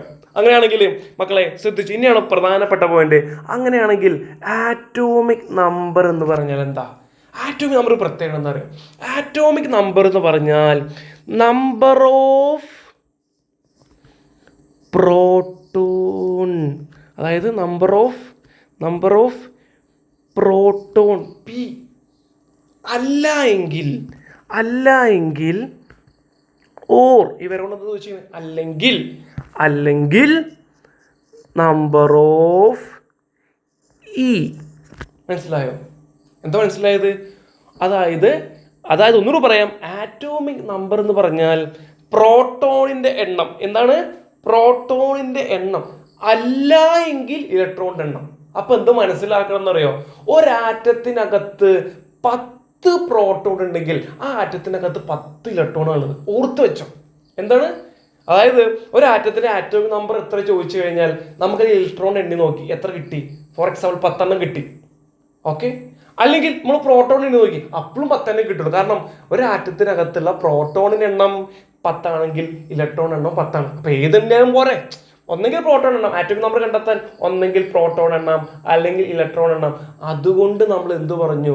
Number of proton or number of electron എന്ന് പറഞ്ഞു. ഓക്കെ അല്ലേ? അപ്പൊ മക്കളെ, നമ്മൾ ഈ ചാപ്റ്ററിൽ ഇത്ര നേരം കൊണ്ട് എന്താ പഠിച്ചേ? ബോർ എന്ന് പറയുന്ന സയന്റിസ്റ്റ് പഠിപ്പിച്ചു തന്ന ഒരു ആറ്റത്തിന്റെ മോഡലാണ് നമ്മൾ ഈ ചാപ്റ്ററിൽ പഠിക്കുന്നത്. 1. ഇനി ആ മോഡൽ ഏറെക്കുറെ ഒരു സ്ട്രക്ചർ നമ്മൾ വരച്ചു. എന്താ പറഞ്ഞത്? ആ സ്ട്രക്ചർ കിടക്കുന്ന ഒരു കാര്യം പറഞ്ഞു. ഒരു ആറ്റം എടുക്കുകയാണെങ്കിൽ 3 പാർട്ടിക്കിൾസ് ആ ആറ്റത്തിനകത്ത് ഉണ്ടാവും. ഇലക്ട്രോൺ, പ്രോട്ടോൺ, ന്യൂട്രോൺ അല്ലേ? അങ്ങനെ അത് 3 വെച്ച് ചിത്രം വരച്ചു. എങ്ങനെ? ഒരാറ്റത്തിന് ഏറ്റവും നടുക്കുന്നുണ്ട് ന്യൂക്ലിയസ് ഉണ്ട്. ആ ന്യൂക്ലിയസിൽ പ്രോട്ടോണും ന്യൂട്രോണും ഉണ്ട്. അതിന് ചുറ്റുപിന് എന്തുണ്ട്? ഷെല്ലുകളുണ്ട്. ആ ഷെല്ലുകളിൽ ആരുമുണ്ട്? ഇലക്ട്രോൺ ഉണ്ട്. അത് പറഞ്ഞു കഴിഞ്ഞ് നമ്മൾ ഇതിലേക്ക് എത്തിയപ്പോൾ എന്താ പറഞ്ഞെന്താ? നമ്മൾ പറഞ്ഞെന്താ വെച്ചാൽ ഒരു ആറ്റം കിട്ടുകയാണെങ്കിൽ ആറ്റത്തിന് മേലെ ഒരു മാസ് നമ്പർ ഉണ്ടാവും, താഴെ എന്തുണ്ടാവും? ആറ്റോമിക് നമ്പർ ഉണ്ടാവും. മാസ് നമ്പർ എന്ന് പറഞ്ഞാൽ number of P and N. അഥവാ പ്രോട്ടോൺ ഇങ്ങനെ എണ്ണി, ന്യൂട്രോണും എണ്ണി, ന്യൂക്ലിയസിനകത്തുള്ള ആൾക്കാർ ഇങ്ങനെ എണ്ണി, ഇപ്പോൾ ടോട്ടൽ നമ്പറാണ് മാസ് നമ്പർ. ഇനി ആറ്റോമിക് നമ്പർ എന്ന് പറഞ്ഞാലോ, പ്രോട്ടോൺ എണ്ണി, അത് ആറ്റോമിക് നമ്പർ അവിടെ നോട്ടെ. ഇനി ഇലക്ട്രോൺ എണ്ണി, അല്ലെങ്കിൽ ഇലക്ട്രോൺ അതും ആറ്റോമിക് നമ്പറാണ്. കാരണം ഇലക്ട്രോൺ എണ്ണവും പ്രോട്ടോൺ എണ്ണവും ഈക്വൽ ആണ്. 10 പ്രോട്ടോൺ ഉണ്ടെങ്കിൽ 10 ഇലക്ട്രോൺ ഉണ്ട്. അപ്പോൾ ഏതൊന്ന് എണ്ണിയാൽ മതി. ഓക്കെ, ഇത്രയും ഓക്കെ അല്ലേ? അപ്പോൾ നമ്മൾ എന്താണെന്നറിയോ, ഒരു കാര്യം കൂടി പറയേണ്ടത് എന്താണെന്നറിയോ, ആ കാര്യം എന്ന് പറഞ്ഞാൽ മക്കളെ മേലുള്ള നമ്പർ മാസ് നമ്പർ അല്ലേ? അങ്ങനെയാണെങ്കിൽ മാസ് നമ്പറിൻ്റെ സിമ്പൽ എന്താ നിങ്ങൾക്ക്? മാസ് നമ്പർ സിമ്പലാണ് എ. എന്താണ്? എ. മറക്കരുത്. എന്താണ് mass number symbol? Symbol of mass number is A. അങ്ങനെയാണെങ്കിൽ എന്താണ് ആറ്റോമിക് നമ്പർ സിമ്പൽ? സെറ്റ്. എന്താണ്? സെറ്റ്. അപ്പം ആറ്റോമിക് നമ്പർ സിമ്പൽ സെറ്റ് ആണ്, മാസ് നമ്പർ സിമ്പൽ എ ആണ്. ആറ്റോമിക് നമ്പർ അല്ലേ, അപ്പോൾ എ അല്ലേ സിമ്പിൾ എന്ന് വിചാരിക്കരുത്. അല്ല, തല കുത്തര ചിന്തിക്കുക. പല കാര്യം നമ്മൾ തല കുത്തര ചിന്തിക്കുമ്പോഴേ ശരിയുള്ളൂ. മോനെ ഫൈസി ഇത് തല തിരിഞ്ഞ് ചിന്തിച്ചോക്കെന്ന് പറയണ്ടല്ലോ ഉസ്താദ് ഹോട്ടല്ലേ എന്ന പോലെ. ആറ്റോമിക് നമ്പർ എ എന്ന് വിചാരിക്കരുത്. ആറ്റോമിക് നമ്പർ സെറ്റ് ആണ്. മാസ് നമ്പർ ഏറ്റവും മേലെ നിൽക്കുന്നതിനെ ഇങ്ങനെ കൈകുത്തി നിൽക്കുന്ന എ എന്ന് ചിന്തിക്കുക. അതാണ് എന്ത് മക്കളെ, നമ്മളെ മാസ് നമ്പറിൻ്റെ സിമ്പിൾ. അപ്പോൾ ഏറെക്കുറെ ചെറിയൊരു പിക്ചറും കിട്ടിയെന്ന് വിചാരിക്കുന്നു. ഇതെല്ലാം ക്ലാസ് കഴിഞ്ഞ് നമ്മൾ ഈ ഓൺലൈൻ ക്ലാസ് കഴിഞ്ഞ് നിങ്ങൾ ചെയ്ത് നോക്കണം. നിങ്ങൾ പല കുട്ടികൾക്കും എനിക്കിത് അറിയാലേ, പിന്നെ എന്തിനാണ് ഇപ്പോൾ ചെയ്ത് നോക്കേണ്ട ആവശ്യം എന്നൊരാളും വിചാരിക്കരുത്. കാരണം എന്താണെന്നറിയോ, നമ്മളിതൊക്കെ മറക്കും. കാരണം നമ്മൾ എന്താ വെച്ചാൽ നമ്മൾ മനുഷ്യന്മാരാണ്. അപ്പോൾ നമ്മൾ കുറച്ച് കഴിഞ്ഞ് ക്ലാസ് കേട്ട് ഒരു 10 മിനിറ്റ് കഴിഞ്ഞപ്പോഴേക്ക് നമ്മൾ ബ്രെയിൻ സെൽസ് ഇങ്ങനെ പല കാര്യങ്ങളിങ്ങനെ മറച്ച് അഥവാ മറവ് കൊണ്ടുവരും എന്തെങ്കിലും കൈക്കോട്ടെ. ഓക്കെ, അപ്പോൾ എന്തായാലും നമ്മൾ ഇത് വെച്ചിട്ട് ചില കാര്യങ്ങൾ ചെയ്യാൻ പോവാണ് കേട്ടോ. എന്താണ് ഇത് വെച്ചിട്ട് ചില കാര്യങ്ങൾ ചെയ്യാൻ പോവാണ്? അതായത് ഫോർ എക്സാമ്പിൾ നമ്മൾ നേരത്തെ എഴുതിയ കാര്യം വീണ്ടും എഴുതാൻ പോവാണ്. സോഡിയം അല്ലേ? സോഡിയത്തിന് മേലെ കാണുന്ന നമ്പർ 23 മാസ് നമ്പർ. താഴെ കാണുന്ന നമ്പർ ആറ്റോമിക് നമ്പർ 11. നമ്മൾ പറഞ്ഞു എ എന്ന് പറഞ്ഞാൽ എന്താണ്? മാസ് നമ്പറാണ്. അങ്ങനെയാണെങ്കിൽ സോഡിയത്തിൻ്റെ എ ഈസ് ഈക്വൽ ടു എന്താ മക്കളെ? 23. ഇനി Z is equal to atomic number is equal to എത്രയാ? 11. ഓക്കെ അല്ലേ? ഇനി electron equal to number of ഞാൻ ഷോർട്ടാക്കി ഇതാണ് നമ്പർ ഓഫ് ഇലക്ട്രോൺ എത്രയോട് വരിക? നമ്പർ ഓഫ് ഇലക്ട്രോൺ എന്ന് പറഞ്ഞാൽ ഇതാണ് നമ്പർ ഓഫ് ഇലക്ട്രോൺ. എത്ര? 11. എത്രയാണ്? 11. അങ്ങനെയാണെങ്കിൽ നമ്പർ ഓഫ് പ്രോട്ടോൺ എത്ര? ആറ്റോമിക് നമ്പർ തന്നെയല്ലേ? ആറ്റോമിക് നമ്പർ തന്നെയാണ് ഇലക്ട്രോൺ എണ്ണവും പ്രോട്ടോൺ എണ്ണവും. അതും എത്ര തന്നെ? അത് എത്ര തന്നെ? 11. അല്ല, പണിയുണ്ടോ? ഒരു പണിയില്ല. അപ്പം താഴെ കാണുന്ന ആറ്റോമിക് നമ്പർ തന്നെയാണ് ഇയും പിയും. താഴെ കാണുന്ന ആറ്റോമിക് നമ്പർ തന്നെയാണ് മക്കളെ എന്ത്? ഇയും പിയും. എഴുതിക്കോ, രണ്ടെണ്ണം ചെയ്യുമ്പോൾ അവിടെ കടക്കും ബ്രെയിന്ന്, പിന്നെ അത് പോവില്ല. അങ്ങനെയാണെങ്കിൽ അവസാനമായിട്ട് ഒരാളെ പറയാനുണ്ട്, ന്യൂട്രോണിൻ്റെ എണ്ണം. ന്യൂട്രോൺ എണ്ണം കണ്ടുപിടിക്കാൻ നമുക്കറിയാം, പ്രോട്ടോണും ന്യൂട്രോണും കൂടിയിട്ടാണ് മേലെ കാണുന്ന ഈ മാസ് നമ്പർ ഉണ്ടായത്. അപ്പോൾ ഒന്നിങ്ങനെ നിങ്ങൾ ചിന്തിക്കാൻ നിൽക്കേണ്ട ആവശ്യം, നിങ്ങൾ കാര്യം ചെയ്താൽ മതി. സിമ്പിളായിട്ട് കണ്ടോ, ഈ എന്ത് ചെയ്താലെന്നറിയോ, ഈ മാസ് നമ്പറിൽ നിന്ന് ഈ ആറ്റോമിക് നമ്പർ കുറയ്ക്കുക. അതായത് എയിൽ നിന്ന് സെഡ് കുറയ്ക്കുക. അപ്പോൾ 23 - 11 എന്ന് പറഞ്ഞാൽ എത്രയാ മക്കളെ? 12. എത്രയാണ്? 12. സിമ്പിളല്ലേ? അപ്പോൾ എക്സാമിൽ ഇതൊക്കെ ചോദിക്കും. എക്സാമിന് ചോദിക്കാന്നറിയാം, ഇതേപോലെ ഒരാളെ തരും, അല്ലെങ്കിൽ ഒരാറ്റത്തിൻ്റെ ആറ്റോമിക് നമ്പർ മാസ് നമ്പർ എത്രയാന്ന് പറയും. എന്നിട്ട് നമ്മൾ എന്തൊക്കെ കണ്ടുപിടിക്കുക, അല്ലെങ്കിൽ A 23 Z 11 എന്നൊക്കെ പറയും, 11 എന്നൊക്കെ പറയും. നമ്മളിത് പറയും, ബാക്കിയുള്ള A കണ്ടുപിടിക്കുക, Z കണ്ടുപിടിക്കുക, അല്ലെങ്കിൽ E കണ്ടുപിടിക്കുക, P കണ്ടുപിടിക്കുക, N കണ്ടുപിടിക്കുക എന്നൊക്കെ പറയും. വല്ല പണിയുണ്ടോ? ഒരു പണിയുമില്ല. വളരെ ഈസി ആയിട്ട് നമുക്ക് ചെയ്യാൻ പറ്റുന്നതാണ്. ഓക്കെ, അപ്പം അങ്ങനെയാണെങ്കിൽ നമുക്കൊരു കണക്കൂടി ഇതുമായി ബന്ധപ്പെട്ട് ചെയ്ത് നോക്കാം. ഓക്കെ, അപ്പോൾ ഇതുമായി ബന്ധപ്പെട്ട അടുത്ത കണക്ക് നമുക്ക് ചെയ്യാനുള്ളത്, വെറുതെ ഒരു എലമെൻ്റ് എടുക്കുകയാണെങ്കിൽ ചെയ്യാൻ പറ്റുന്നുണ്ടോ അറിയാൻ വേണ്ടിയിട്ട് വെറുതെ. ഓക്കെ, നമ്മൾ ഒരുപാട് വർക്കുകൾ ചെയ്യാനുണ്ട്. ഫോർ എക്സാമ്പിൾ എക്സ് എന്ന് പറയുന്നൊരു ആറ്റം നമ്മുടെ പീരിയോഡിക് ടേബിളിൽ ഉണ്ടോ? ഇല്ല. എക്സ് ഒരു ആറ്റം തന്നെ നിൽക്കുന്നില്ല. ഇതിൻ്റെ സ്വന്തം കയ്യിൽ നിന്ന് എടുത്തിട്ട് ഇട്ടതാണ് എക്സ് എന്ന് പറയുന്ന ഒരു ആറ്റം. ഓക്കെ, അതിൻ്റെ ഫോർ എക്സാമ്പിൾ അതിൻ്റെ മേലെ കാണുന്ന ഒരു 10 ഉണ്ട്. ഓക്കെ, ഇത് താഴെ കാണുന്ന ഒരു 4 ഉണ്ട്. വെറുതെ ഒരു ആറ്റം, ഈ മാസ് നമ്പറും ആറ്റോമിക് നമ്പർ വെച്ചൊരു എലമെൻ്റ് ഉണ്ടെങ്കിലും ഞാൻ വെറുതെ ഒരു എക്സ് ഒരു ആറ്റം ഇട്ടുന്നുള്ളൂ. ഈ എക്സ് എന്ന് പറയുന്ന ആറ്റത്തിന് മേലെ ഒരു നമ്പർ കാണുന്നുണ്ട്. അപ്പോൾ നമ്മൾ എന്താ കണ്ടുപിടിക്കുന്നത് അറിയാം? നമ്മൾ എ കണ്ടുപിടിക്കണം, നമ്മൾ സെഡ് കണ്ടുപിടിക്കണം, നമ്മൾ ഇ കണ്ടുപിടിക്കണം, നമ്മൾ പി കണ്ടുപിടിക്കണം, നമ്മൾ എൻ കണ്ടുപിടിക്കണം. ഇത്രയും കാര്യങ്ങൾ നമ്മൾ എന്ത് ചെയ്യണം? കണ്ടുപിടിക്കണം. കണ്ടുപിടിച്ചൂടെ? കണ്ടുപിടിക്കാം. സിമ്പിൾ അല്ലേ? ഓക്കെ, ഒന്നാമത്തേത് മാസ് നമ്പർ. എ എന്ന് പറഞ്ഞാൽ എന്താണ്? എ എന്ന് പറഞ്ഞാൽ എന്താണ്? Mass number. അപ്പം നമ്മൾ എ എന്ന് പറഞ്ഞാൽ എന്താണ്? Mass number. അപ്പം നമ്മൾ എഴുതുന്നു എത്ര? 10. എത്രയാണ്? 10. ഇനി സെഡ് എന്ന് പറയുന്നത് എത്രയാണ്? Atomic number. Atomic number short form അല്ല, അല്ലെങ്കിൽ അതിൻ്റെ സിമ്പൽ അല്ല സെഡ്. അപ്പോൾ എത്രയാണ്? 4 വല്ല പണിയുണ്ടോ? ഇല്ല. ഇനി ഇലക്ട്രോൺ എണ്ണം എത്രയാണ്? ഇലക്ട്രോൺ എണ്ണം എന്ന് പറഞ്ഞാൽ ഈ ആറ്റോമിക് നമ്പർ തന്നെയാണ് ഇലക്ട്രോൺ എണ്ണം. ഈ ആറ്റോമിക് നമ്പർ തന്നെയാണ് പ്രോട്ടോൺ എണ്ണം. അറിയുന്നത് നമ്മൾ നേരത്തെ പറഞ്ഞല്ലേ. അപ്പോൾ ഉത്തരം എന്താണ്? ഇലക്ട്രോൺ എണ്ണവും 4, പ്രോട്ടോണിൻ്റെ എണ്ണവും 4. ഇനി ന്യൂട്രോൺ എണ്ണം കണ്ടുപിടിക്കുമ്പോൾ എന്താ പറഞ്ഞേ? ന്യൂട്രോൺ എണ്ണം കണ്ടുപിടിക്കാൻ മാസ് നമ്പറിൽ നിന്ന് ആറ്റോമിക് നമ്പർ കുറയ്ക്കുക. മാസ് നമ്പറിൽ നിന്ന് ആറ്റോമിക് നമ്പർ കുറയ്ക്കുക. 10 ന് 4 പോയാൽ എത്രയാണ്? 10 ന് 4 പോയാൽ എത്രയാണ്? അയച്ചിട്ട് കണക്കൂട്ടി കിട്ടില്ല. എത്രയാണ്? എനിക്ക് കിട്ടില്ല. നിങ്ങൾ പറയും എത്രയാണ് 10 ന് 4 പോയാൽ? 10 ന് 4 നമുക്കറിയാം എത്രയാണ് മക്കളെ? 6. എത്രയാണ്? 6. അപ്പോൾ ന്യൂട്രോൺ എണ്ണം 6. ഇതാണ് നമ്മുടെ മെത്തേഡ്. സീരിയസ് ആയിട്ട് ചിന്തിക്കുക, മനസ്സിലാക്കുക. ഇത് വളരെ ഈസിയാണ്. നമ്മൾ എത്ര സിമ്പിളായിട്ട് ഇത് പറഞ്ഞു പോയത് അല്ലേ. അപ്പോൾ ഇങ്ങനെയുള്ള കണക്കുകൾ, കാൽക്കുലേഷൻസ് ഒന്നും പറയാൻ പറ്റില്ല. അതിലെ atomic number, mass number, electron, proton, neutron, എത്ര കാര്യങ്ങൾ കണ്ടുപിടിക്കാൻ പറയും നമ്മുടെ അടുത്ത്?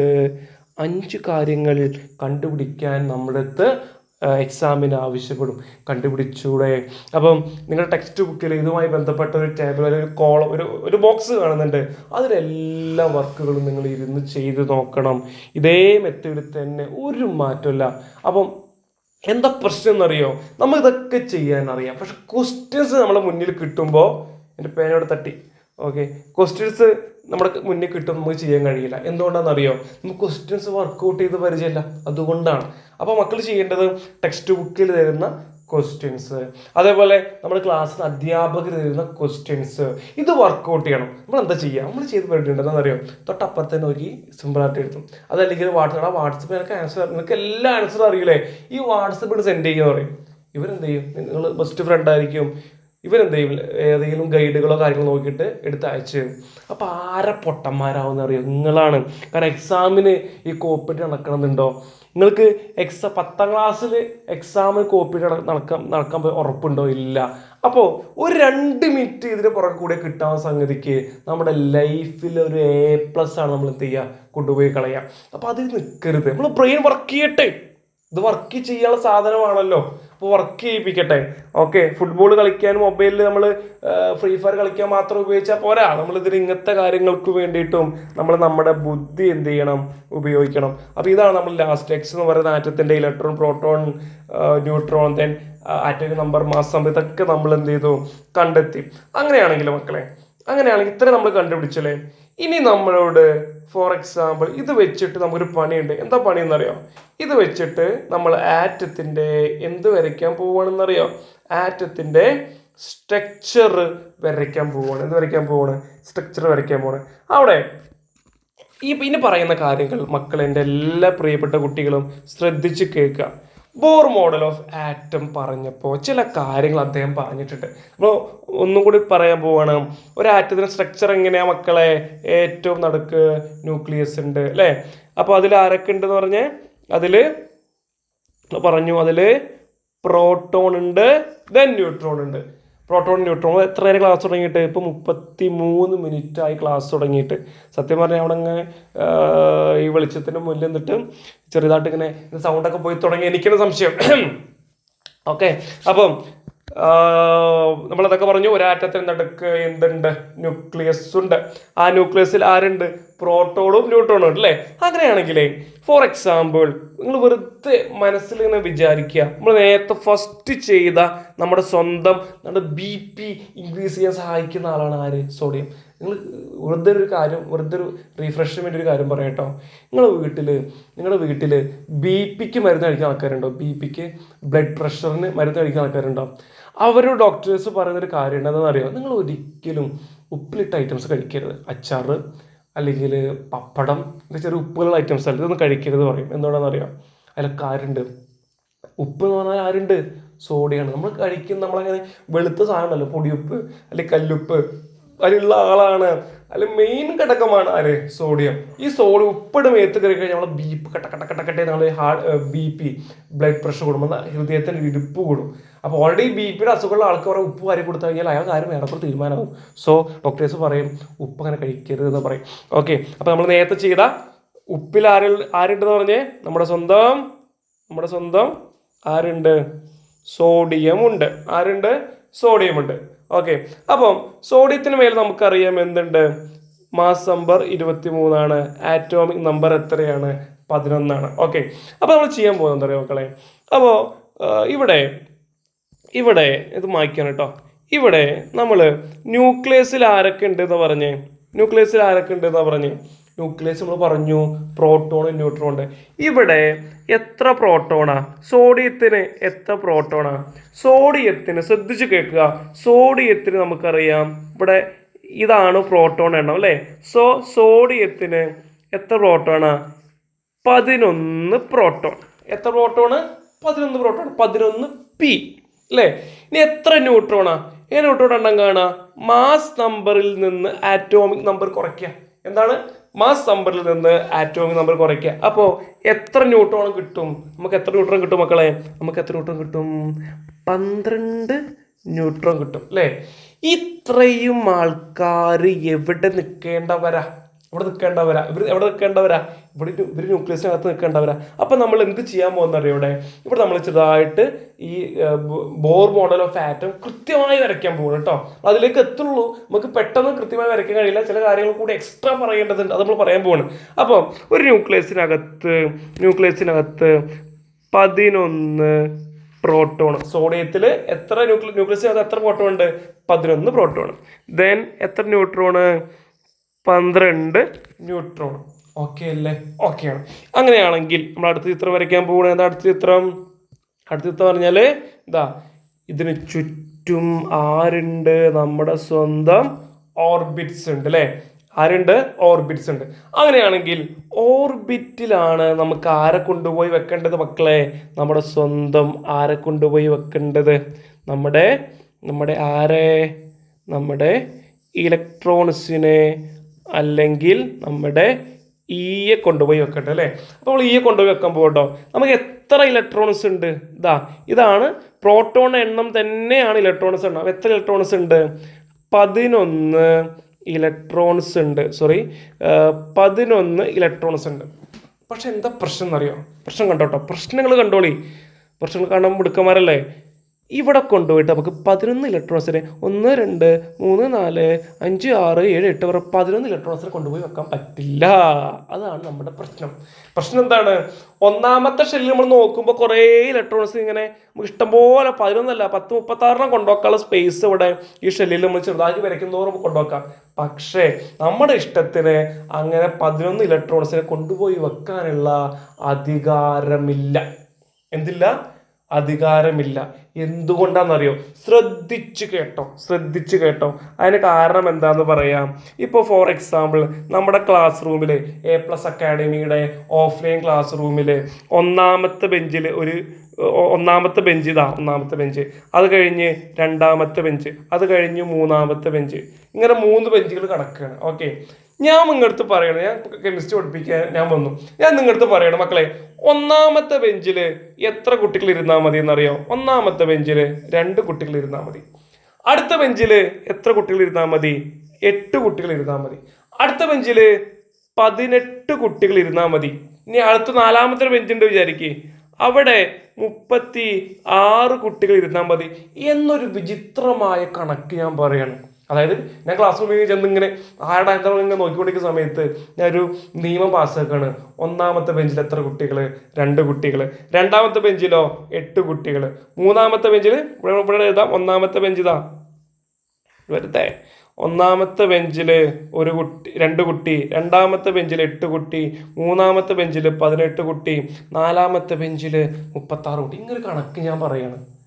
അപ്പോൾ നിങ്ങൾ സ്വാഭാവികമായിട്ടും ചോദിക്കുന്ന ചോദ്യമുണ്ട്. എന്താ ചോദ്യം? ആ ചോദ്യം നിങ്ങൾ മനസ്സിൽ ചോദിച്ചാൽ മതി, പുറത്ത് പറയണ്ട. ഓക്കെ, ആ ചോദ്യം നമ്മൾ ആരോട് ചോദിക്കേണ്ടത് അറിയോ? ഈ നിയമം പാസ്സാക്കിയ ആൾ സത്യത്തിൽ ഞാനല്ല. ഈ നിയമം പാസ്സാക്കിയ ആള് നമ്മുടെ ബോറാണ്. അതായത് അദ്ദേഹം എന്താ പറഞ്ഞറിയോ, ആറ്റത്തിന് കുറേ ഷെല്ലുകൾ ഉണ്ടാവും. മക്കളെ ആറ്റത്തിന് ഫോർ എക്സാമ്പിൾ ശ്രദ്ധിക്കുക, ഒരു ആറ്റത്തിന് ഏറ്റവും നടുക്ക് ന്യൂക്ലിയസ്, അതിൻ്റെ ചുറ്റും കളർ മാറ്റാം. ഓർബിറ്റിന് കളർ മാറ്റി വരയ്ക്കുക കേട്ടോ. ന്യൂക്ലിയസിൻ്റെ കളർ ഫോർ എക്സാമ്പിൾ നമുക്ക് ന്യൂക്ലിയസിൻ്റെ കളർ മൊത്തം യെല്ലോ ആക്കാം കേട്ടോ. ന്യൂക്ലിയസ് നമ്മളിങ്ങനെ യെല്ലോ കൊടുത്തു. ഓക്കെ, ന്യൂക്ലിയസ് മൊത്തം ന്യൂക്ലിയസ് ആണ്. ആ ന്യൂക്ലിയസിലാണ് ആര്, പ്രോട്ടോണും പിന്നെ ആരുള്ളത്, ന്യൂട്രോൺ ഉള്ളത്. അങ്ങനെയാണ് നമ്മൾ ഷെല്ലുകൾ വരയ്ക്കാൻ പോവുകയാണ്. ഷെല്ലുകൾ നമ്മൾ വരയ്ക്കുമ്പോൾ ഒന്നാമത്തെ ഷെല്ല് നമ്മളിങ്ങനെ വരച്ചു. എന്താ വരച്ചത്? ഒന്നാമത്തെ ഷെല്ല് വരച്ചു. അത് കഴിഞ്ഞ് രണ്ടാമത്തെ ഷെല്ല് വരച്ചു. ഓക്കെ, അത് കഴിഞ്ഞ് നമ്മൾ മൂന്നാമത്തെ ഷെല്ല് വരച്ചു. അത് കഴിഞ്ഞ് നമ്മൾ നാലാമത്തെ ഷെല്ല് വരച്ചു. അത് കഴിഞ്ഞ് ഷെല്ല് വരയ്ക്കണം ആഗ്രഹം, പക്ഷേ സ്ക്രീനിൽ സ്ഥലമില്ല, എന്തെങ്കിലും ആയിക്കോട്ടെ. അപ്പോൾ 1 2 3 4 5 6 7 8 ഇങ്ങനെ ഷെല്ലുകൾ പോവാണ്. ഈ ഷെല്ലുകളിൽ നമ്മൾ ക്ലാസ് റൂമിൽ പോയിട്ട് ചാടിക്കേറി ഇരിക്കുന്ന പോലെ ഇലക്ട്രോൺസിന് ഒന്നാമത്തെ ഷെല്ലിൽ ഇപ്പം ഇഷ്ടംപോലെ സ്ഥലം ഉണ്ടല്ലോ. നിന്റെ ഒപ്പം ഞാനും ഇരുന്നോട്ടെ എന്ന് ചോദിച്ച് ഇവിടെ ഫ്രണ്ട്സ് വന്നിരിക്കുന്ന പോലെ ചോദിക്കണ്ടാവില്ല, കയറി ഇരിക്കണ്ടാവുള്ളൂ. എങ്കിലും അങ്ങനെ കയറി ഇരിക്കാൻ പറ്റൂല. അതിന് കൃത്യമായിട്ടുള്ള കണക്കുകളുണ്ട്. ആ കണക്കനുസരിച്ച് മാത്രമേ ഇലക്ട്രോൺസിന് കയറി ഇരിക്കാൻ പറ്റുള്ളൂ.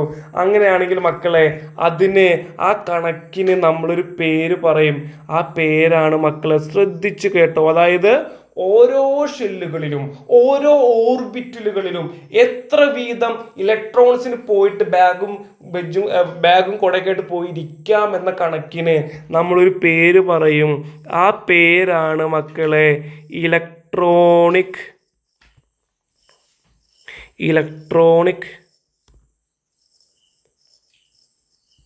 കോൺഫിഗറേഷൻ. എന്താ പറയാ? Electronic configuration. ഇലക്ട്രോണിന്റെ കോൺഫിഗറേഷൻ എന്താണ്? അതന്നെ ഇലക്ട്രോണിന്റെ കോൺഫിഗറേഷൻ. മലയാളത്തിൽ എന്താ പറയാന്നറിയോ? മലയാളത്തില്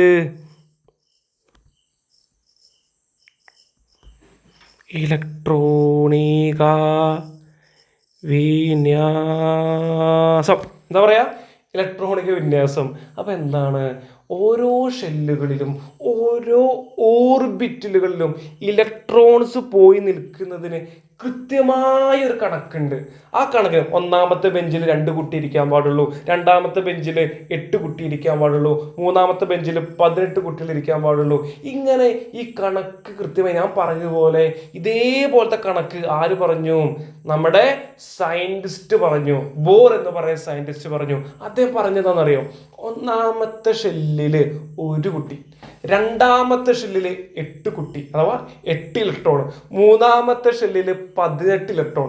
ഈ കണക്ക് വെച്ച് മാസങ്ങൾ പോയിരുന്നാൽ മതി, പോയി ഇരിക്കേണ്ടതെന്ന് പറഞ്ഞു. ഓക്കെ, അപ്പോൾ ഈ കണക്ക് എത്ര വീതം ഇലക്ട്രോൺസ് ഇരിക്കണം എന്നതിൻ്റെ കണക്കിനാണ് നമ്മൾ എന്ത് പറയുക എന്നറിയോ?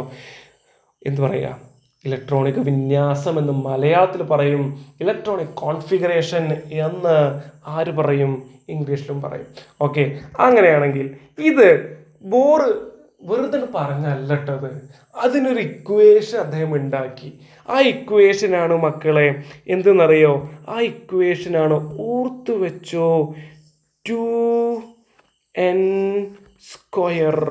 എന്താണ്? 2n². ഈ ഇക്വേഷൻ വെച്ചിട്ടാണ് ഈ കലാപരിപാടി മൊത്തം നമ്മൾ ചെയ്യുന്നത്. ഒന്നുമില്ല, വളരെ സിമ്പിളാണ് കേട്ടോട്ടോ. ഇതിപ്പോൾ എന്താ ഇക്വേഷൻ പഠിച്ചോനെ പണി പാളിലോ. അല്ലെങ്കിൽ തന്നെ മാത്സിൽ ഇക്വേഷൻ പഠിക്കാനും ഫോർമുല പഠിക്കാൻ വയ്യ. കെമിസ്ട്രിയിലെത്തിയപ്പോൾ കെമിസ്ട്രിയിലും ഫോർമുലയോ. ഇതൊന്നും ഫോർമുല എന്ന് പറയാൻ പറ്റൂല എൻ്റെ ചങ്ങന്മാരെ. ഇതൊന്നും ഫോർമുലയല്ല, ഇത് വെറുതൊരു സാധനം കേട്ടോട്ടോ. നമ്മളെ വീണ്ടും പറയാണ്, എന്താ നമ്മളെ ഇക്വേഷൻ അല്ലെങ്കിൽ ഫോർമുല? 2n². എന്താണ്? 2n². 2 എന്ന് പറഞ്ഞാൽ എന്താ? 2. ഇനി n എന്ന് പറഞ്ഞാൽ എന്താണെന്ന് അറിയോ? n = shell number. എന്ന് പറഞ്ഞാൽ എന്താ? ഷെൽ നമ്പർ ആണ്. ഫോർ എക്സാമ്പിൾ കേട്ടോ.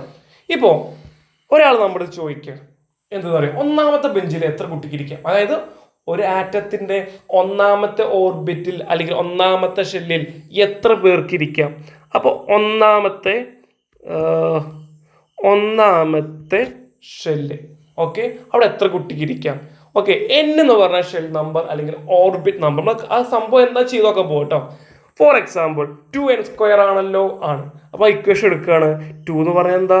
2 തന്നെ, മാറ്റൊന്നുമില്ല. ഇനി n എന്ന് പറഞ്ഞാൽ എന്താന്ന് പറഞ്ഞേ? Shell number. നമ്മുടെ ആവശ്യം എന്താ? ഒന്നാമത്തെ ഷെല്ലിൽ എത്ര ഇലക്ട്രോൺ ഇരിക്കുന്നത് കണ്ടെത്താനല്ലേ? ഇതാ ഒന്ന് കട്ടി കൂട്ടാണ്.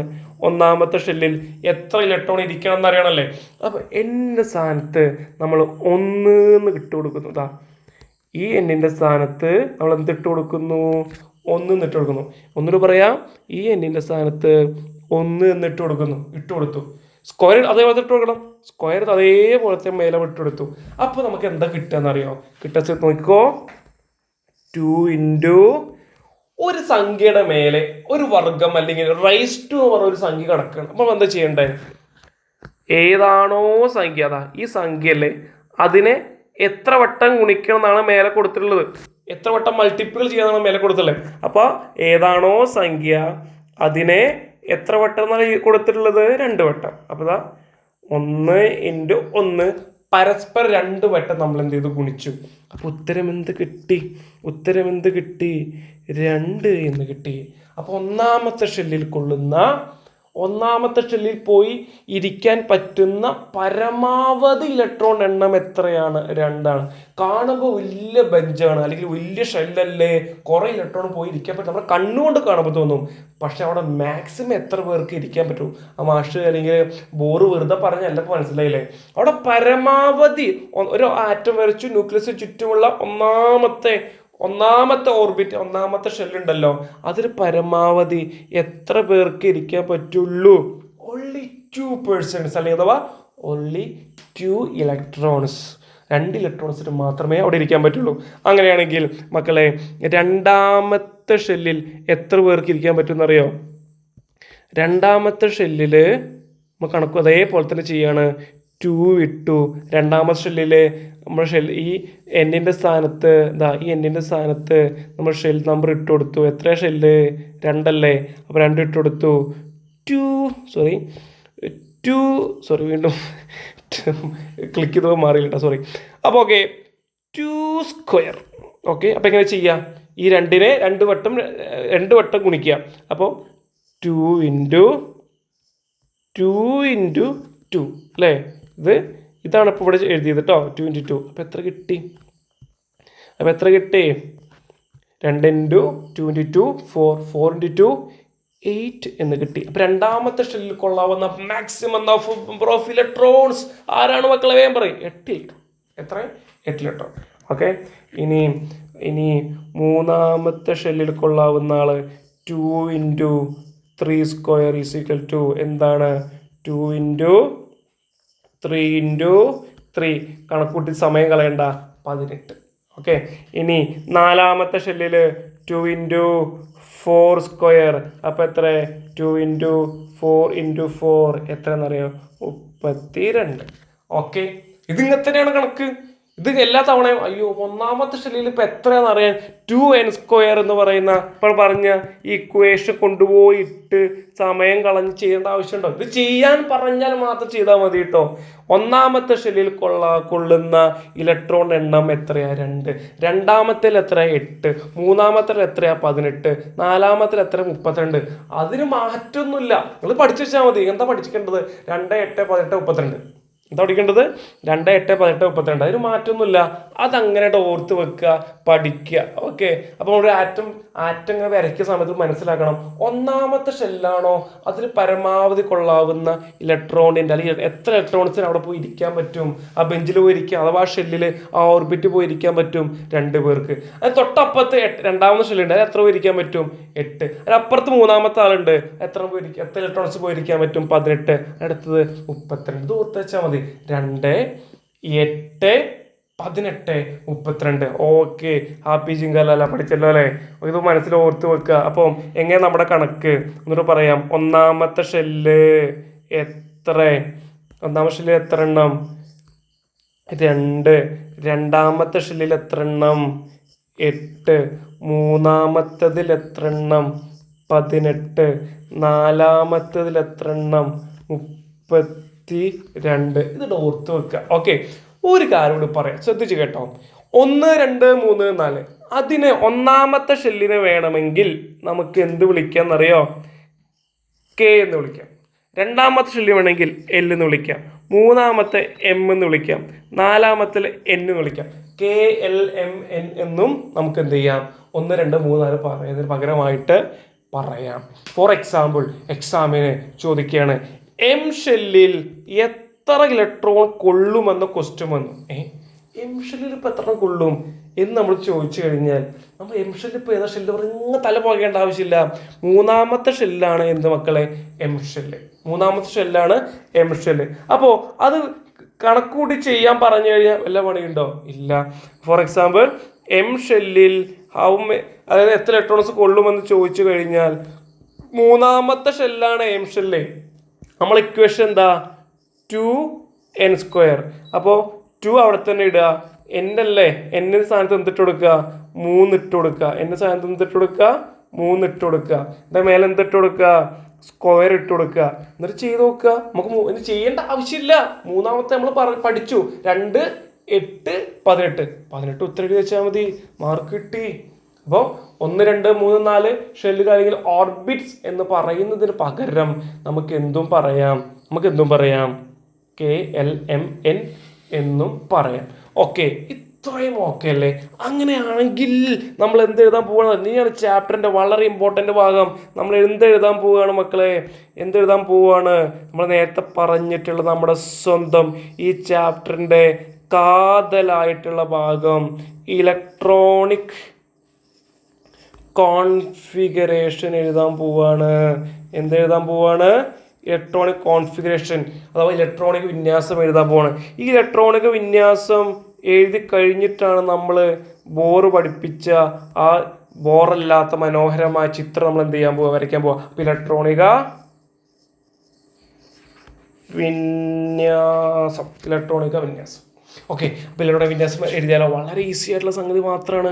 സോ ഒരാളും അന്തം പെട്ട് കിളിവാറ് മേലേക്ക് നോക്കി നിങ്ങൾ വീട്ടുകാരെ പറ്റിക്കാൻ വേണ്ടിയിട്ട് യൂട്യൂബിൽ റീൽസും കണ്ടായിരിക്കും, ഷോർട്സും കണ്ടിരിക്കരുത്. ഇവിടെ തന്നെ നിങ്ങൾ വീട്ടുകാരെ പറ്റിക്കരുത് കേട്ടോ. ഓക്കെ, അപ്പോൾ നമ്മൾ എന്താ എഴുതാൻ പോകുന്നത്? ഇലക്ട്രോണിക് വിന്യാസം. ഇപ്പോൾ സമയം എത്രയായി? നമ്മൾ ക്ലാസ് തുടങ്ങിയിട്ട് 51 മിനിറ്റ് കഴിഞ്ഞു. ഓക്കെ, അപ്പോൾ ഫസ്റ്റ് ഞാനൊരു പെൻ ചൂസ് ചെയ്യാണ്. ഫോർ എക്സാമ്പിൾ ഇവിടെ വൈറ്റ് ചൂസ് ചെയ്തു. വൈറ്റ് കിടന്നോണ്ട് സാറില്ല. ഓക്കെ, വൈറ്റ് ചൂസ് ചെയ്തു. എന്നിട്ട് ഒരു ആറ്റം എടുക്കുകയാണ്. For example helium. ഓക്കെ, എന്തെടുത്തത്? ഹീലിയമാണ് ഞാൻ എന്ത് ചെയ്തത്? ഇവിടെ എടുത്തത്. ഓക്കെ, ഹീലിയത്തിന് ഫോർ എക്സാമ്പിൾ നോക്കുക. ഹീലിയത്തിന് എത്ര ഹീലിയത്തിൻ്റെ മാസ് നമ്പറും ആറ്റോമിക് നമ്പറൊക്കെ അവർ തരും. ഓക്കെ, എക്സാമിന് നിങ്ങൾക്ക് ഹീലിയത്തിൻ്റെ മാസ് നമ്പറൊക്കെ അവരെന്ത് ചെയ്യും? എക്സാമിന് ക്വസ്റ്റ്യൻ പേപ്പറിൽ അവർ പ്രൊവൈഡ് ചെയ്തിട്ടുണ്ടാവും. അപ്പോൾ അതിനനുസരിച്ച് നമ്മൾ വരച്ചാൽ മതി. ഓക്കെ, ഫോർ എക്സാമ്പിൾ ഹീലിയത്തിൻ്റെ ആറ്റോമിക് നമ്പർ എത്രയാണെന്നറിയോ? 2 ആണ്. Okay, mass number എത്രയാണെന്നറിയോ? 4 ആണ്. അപ്പം ഹീലിയം 2 4 എന്നായി. അപ്പോൾ നമ്മൾ എന്ത് ചെയ്യണം എന്നറിയോ? ഇത് വെച്ചിട്ട് ഇലക്ട്രോണിക് കോൺഫിഗറേഷൻ എഴുതണം. എന്തെഴുതണം? ഇലക്ട്രോണിക് കോൺഫിഗറേഷൻ നമ്മൾ എഴുതാൻ പോകണം. ഓക്കെ, അപ്പോൾ എത്ര ഇലക്ട്രോൺ ഉണ്ട് ഇവിടെ? എത്ര ഇലക്ട്രോൺ ചെങ്ങന്മാരെ? 2 ഇലക്ട്രോൺ അല്ലേ ഉള്ളൂ. എത്ര ഇലക്ട്രോൺ? 2 ഇലക്ട്രോൺ. നമ്മളെ ഫോർ എക്സാമ്പിൾ നമ്മളെ കയ്യിൽ, അതായത് ഒന്നാമത്തെ ഷെല്ലിൽ എത്ര ഇലക്ട്രോൺ കൊള്ളുമെന്ന് നമ്മൾ പറഞ്ഞത്? 2 ഇലക്ട്രോൺ കൊള്ളും. അപ്പം നമ്മൾ 2 എഴുതി കഴിഞ്ഞു. അതായത് ഒന്നാമത്തെ ബെഞ്ചിൽ എത്ര കുട്ടികൾക്ക് പോയിരിക്കുക? നമ്മൾ നേരത്തെ പഠിച്ച കണക്ക് പ്രകാരം 2 8 18 32 എന്നല്ലേ? 2 8 18 32 എന്നല്ലേ നമ്മുടെ കണക്ക്? അപ്പം അങ്ങനെയാണെങ്കിൽ ഒന്നാമത്തെ ഷെല്ലിൽ അല്ലെങ്കിൽ ഒന്നാമത്തെ ഓർബിറ്റിൽ ഒന്നാമത്തെ ബെഞ്ചിൽ 2 പേർക്ക് പോയിരിക്കുക. അവിടെ നമ്മൾ 2 പേര് പോയിരുന്നു. അപ്പോൾ ഹീലിയത്തിൻ്റെ ഇലക്ട്രോണിക് കോൺഫിഗറേഷൻ നമ്മൾ എഴുതി കഴിഞ്ഞിരിക്കുന്നു. ക്ലാപ്പ്. സിമ്പിൾ പരിപാടി. അവിടെ പരിപാടി കഴിഞ്ഞിരിക്കുന്നു. ഹീലിയത്തിൻ്റെ ഇലക്ട്രോണിക് കോൺഫിഗറേഷൻ ഈസ് 2. എത്രയാണ്? 2. ഓക്കെ, അങ്ങനെയാണെങ്കിൽ അടുത്ത പേജ് എടുക്കാം. അടുത്ത പേജ് ഓണായി വന്നിരിക്കുന്നു.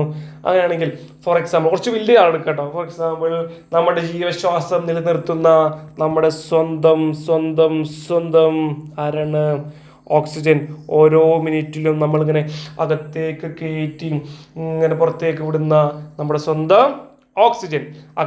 അകത്തേക്ക് കയറ്റുമ്പോൾ ഓക്സിജൻ ആവും, പുറത്തേക്ക് വരുമ്പോൾ ആളെ സ്വഭാവം മാറും, കാർബൺ ഡയോക്സൈഡ് ആവും. എന്നാലും കുഴപ്പമില്ല.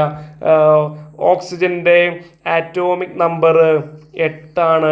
മാസ് നമ്പർ 16 ഇലക്ട്രോണിക് കോൺഫിഗറേഷൻ അഥവാ ഈ ഇലക്ട്രോൺസ് എങ്ങനെയാണ്, ഇതല്ലേ ആറ്റോമിക് നമ്പർ എന്ന് പറഞ്ഞാലല്ലേ ഇലക്ട്രോൺസ്.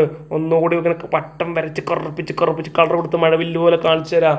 ഒരാറ്റത്തിൻ്റെ ഇടതുഭാഗത്ത് താഴെയായി കാണുന്ന, ഇപ്പോൾ ഇവിടെ കാണുന്നുണ്ടല്ലോ നിങ്ങൾ 8 എന്ന് കാണുന്നുണ്ടല്ലോ, ഈ 8 എന്ന് പറഞ്ഞാൽ ഇലക്ട്രോണിൻ്റെ എണ്ണമല്ലേ? Yes or no? യെസ്, എണ്ണമാണ്. ഇപ്പോൾ ക്ലാസ്സിൽ പറയട്ടെ എല്ലാവരും യെസ് ഓർ നോ പറഞ്ഞ് പറയിപ്പിച്ചാനെ. ഇലക്ട്രോൺ എണ്ണമാണ് 8. അങ്ങനെയാണെങ്കിൽ ഈ 8 പേര്, ഈ 8 കുട്ടികൾ, ഈ 8 ഇലക്ട്രോൺസ് എങ്ങനെയാണ് ബെഞ്ചിൽ പോയി ഇരിക്കുന്നത്? നമ്മൾ പറഞ്ഞു നമ്മുടെ കണക്കെന്താണ് മക്കളെ? കണക്കെന്താണ്? 2, 8, 18, 32. ഇവിടെ വരച്ച് കടക്കട്ടെ, നിങ്ങൾക്ക് ഇങ്ങനെ മറക്കാതിരിക്കാൻ വേണ്ടി കടക്കട്ടെ അവിടെ. ഓക്കെ, അപ്പോൾ ഒന്നാമത്തെ ബെഞ്ചിൽ ഒന്നാമത്തെ ഷെല്ലിൽ 2 കുട്ടികൾ അല്ലെങ്കിൽ 2 ഇലക്ട്രോൺസ് പോയിരുന്നു. അഥവാ ഒന്നാമത്തെ ഷെല്ലിൽ 2 പേര് പോയിരുന്നു. ബാക്കി എത്ര പേരുണ്ട്? ബാക്കി 6 പേരുണ്ട് അല്ലേ? അപ്പോൾ രണ്ടാമത്തെ ബെഞ്ചിൽ എത്ര പേർക്ക് പോയിരിക്കുക? ബാക്കിയുള്ള 6 പേർക്ക് പോയിരിക്കാം. ഓക്കെ, രണ്ടാമത്തിൽ 8 പേർക്ക് ഇരിക്കാം എന്നുള്ളതാണ് സത്യം. പക്ഷെ 8 പേര് ഇരിക്കാൻ മാത്രം കുട്ടികൾ നമ്മളെ കയ്യിലുണ്ടോ? ഇല്ല, 6 പേര് പോയിരുന്നു. അങ്ങനെയാണെങ്കിൽ കഴിഞ്ഞ പരിപാടി. അതായത് എത്ര പേർക്ക് പോയിരിക്കാം? 6 പേർക്ക് പോയിരിക്കാം. അങ്ങനെ ഓക്സിജന്റെ ഇലക്ട്രോണിക് കോൺഫിഗറേഷൻ നമ്മൾ സക്സസ് ആയിട്ട് എഴുതിയിരിക്കുന്നു. 2,6. സംഭവം ഈസി അല്ലേ? സംഭവം ഈസി ആണോ? Yes or no? യെസ്. അങ്ങനെയാണെങ്കിൽ മക്കളെ ഇത്രയേ ഉള്ളൂ പരിപാടി. ഇങ്ങനെ നമുക്ക് ഏതൊരാളും എഴുതാം. ഫോർ എക്സാമ്പിൾ നിങ്ങൾ ഇഷ്ടപ്പെട്ട ഒരാൾ പറയും, നമുക്ക് എഴുതാൻ പറ്റിയ ഒരാളെ ചോദിക്കുകയാണെങ്കിൽ ടെക്സ്റ്റ് ബുക്കിൽ തന്നിട്ടുള്ള നമ്മൾ സോഡിയത്തിൻ്റെ നമ്മൾ BP കണ്ടുള്ള സോഡിയത്തിൻ്റെ എഴുതില്ല, അത് എഴുതാം അല്ലേ? അപ്പോൾ ആ സോഡിയത്തെ നമ്മൾ മറന്നുപോയി. സോഡിയം മേലെ 23 മാസം നമ്പർ, താഴെ ആറ്റോമിക് നമ്പർ. എങ്ങനെ ഇലക്ട്രോണിക് കോൺഫിഗറേഷൻ എഴുതാം? ഒന്നാമത്തെ ഷെല്ലിൽ 2. ഓക്കെ, എത്ര ഉണ്ട്? രണ്ടാമത്തെ ഷെല്ലിൽ എത്ര എണ്ണം കൊള്ളും? രണ്ടാമത്തെ ഷെല്ലിൽ എത്ര എണ്ണം കൊള്ളും? 8 എണ്ണം കൊള്ളും അല്ലേ? അപ്പോൾ രണ്ടാമത്തെ ഷെല്ലിൽ എത്ര എണ്ണം കൊള്ളും? 8 എണ്ണം കൊള്ളും. അപ്പോൾ നമ്മുടെ കയ്യിൽ 11 ഇലക്ട്രോൺസ് ഉള്ളത്. നമ്മുടെ കയ്യിൽ എത്ര ഇലക്ട്രോൺസ് ഉള്ളത്? 11. അതിൽ 2 എണ്ണം നമ്മുടെ കൊണ്ടുപോയി വെച്ചു. ബാക്കി എത്ര എണ്ണം ഉണ്ട്? 11. ഇപ്പോൾ എത്ര ഉണ്ട്? ബാക്കി അടുത്ത് നമ്മൾ എത്ര എഴുതി? 8. രണ്ടാമത്തെ ഷെല്ലിൽ എത്ര എണ്ണം കൊള്ളും? 8 എണ്ണം കൊള്ളും. അപ്പോൾ നമ്മൾ എന്ത് ചെയ്തു? രണ്ടാമത്തെ ഷെല്ലിൽ 8 എണ്ണം കൊണ്ടുവച്ചു. അപ്പോൾ 2ഉം 8ഉം 10 ആയി. ബാക്കി ബാലൻസ് എത്ര ഉണ്ട്? ബാലൻസ് 1 ഉണ്ട്. അത് അടുത്ത ഷെല്ലിൽ കൊണ്ടുവച്ചു. മൂന്നാമത്തെ ഷെല്ലിൽ 18 എണ്ണം കൊള്ളും. നമ്മൾ എത്ര കുട്ടീനെ അവിടെ കൊണ്ട് ഇരുത്തിയിട്ടുള്ളൂ? ഒരു കുട്ടി ഒറ്റയ്ക്ക് എവിടെ ഇരിക്കുന്നു? മൂന്നാമത്തെ ബെഞ്ചിൽ അല്ലെങ്കിൽ മൂന്നാമത്തെ ഓർബിറ്റിലിരിക്കുന്നു. അപ്പോൾ സോഡിയത്തിൻ്റെ ഇലക്ട്രോണിക് കോൺഫിഗറേഷനും നമ്മൾ എഴുതി 2, 8, 1. സിമ്പിൾ അല്ലേ? ഇങ്ങനെ നമുക്ക് ഏതൊരാളും എഴുതാം. ഫോർ എക്സാമ്പിൾ നമ്മൾ ആരുടെ എഴുതാമെന്നറിയോ? ആർഗണിൻ്റെ എഴുതാണ്. ആർഗൺ 18. എങ്ങനെ എഴുതാം? ഒന്നാമത്തെ ഷെല്ലിൽ 2 ഇലക്ട്രോൺ, രണ്ടാമത്തെ ഷെല്ലിൽ എത്ര? 8 ഇലക്ട്രോൺ. ഇനി 2ഉം 8ഉം 10 ആയി. ഈ ആർഗണിൻ്റെ ഇലക്ട്രോൺ എണ്ണം എത്രയാണ്? 18 അല്ലേ? അപ്പോൾ ഒരെണ്ണം കൂടി കൊണ്ടാക്കണ്ടേ? അപ്പോൾ എന്തായി മക്കളെ? 2, 8, 8. എത്ര മനോഹരമായിട്ട് നമ്മൾ എഴുതിയത്?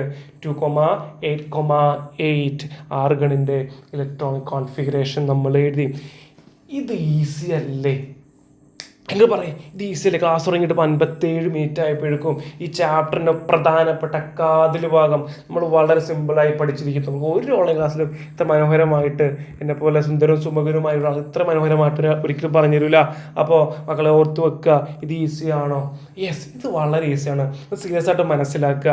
നിങ്ങൾക്ക് മേലെ കുറച്ച് ആൾക്കാർ പ്രതീക്ഷ വെച്ചിട്ടുണ്ട്. ആരാണെന്നറിയോ? കുറച്ച് ആൾക്കാരെന്ന് പറയുമ്പോൾ കുറേ പേര്, ആകെ പ്രധാനമായും 2 പേര്.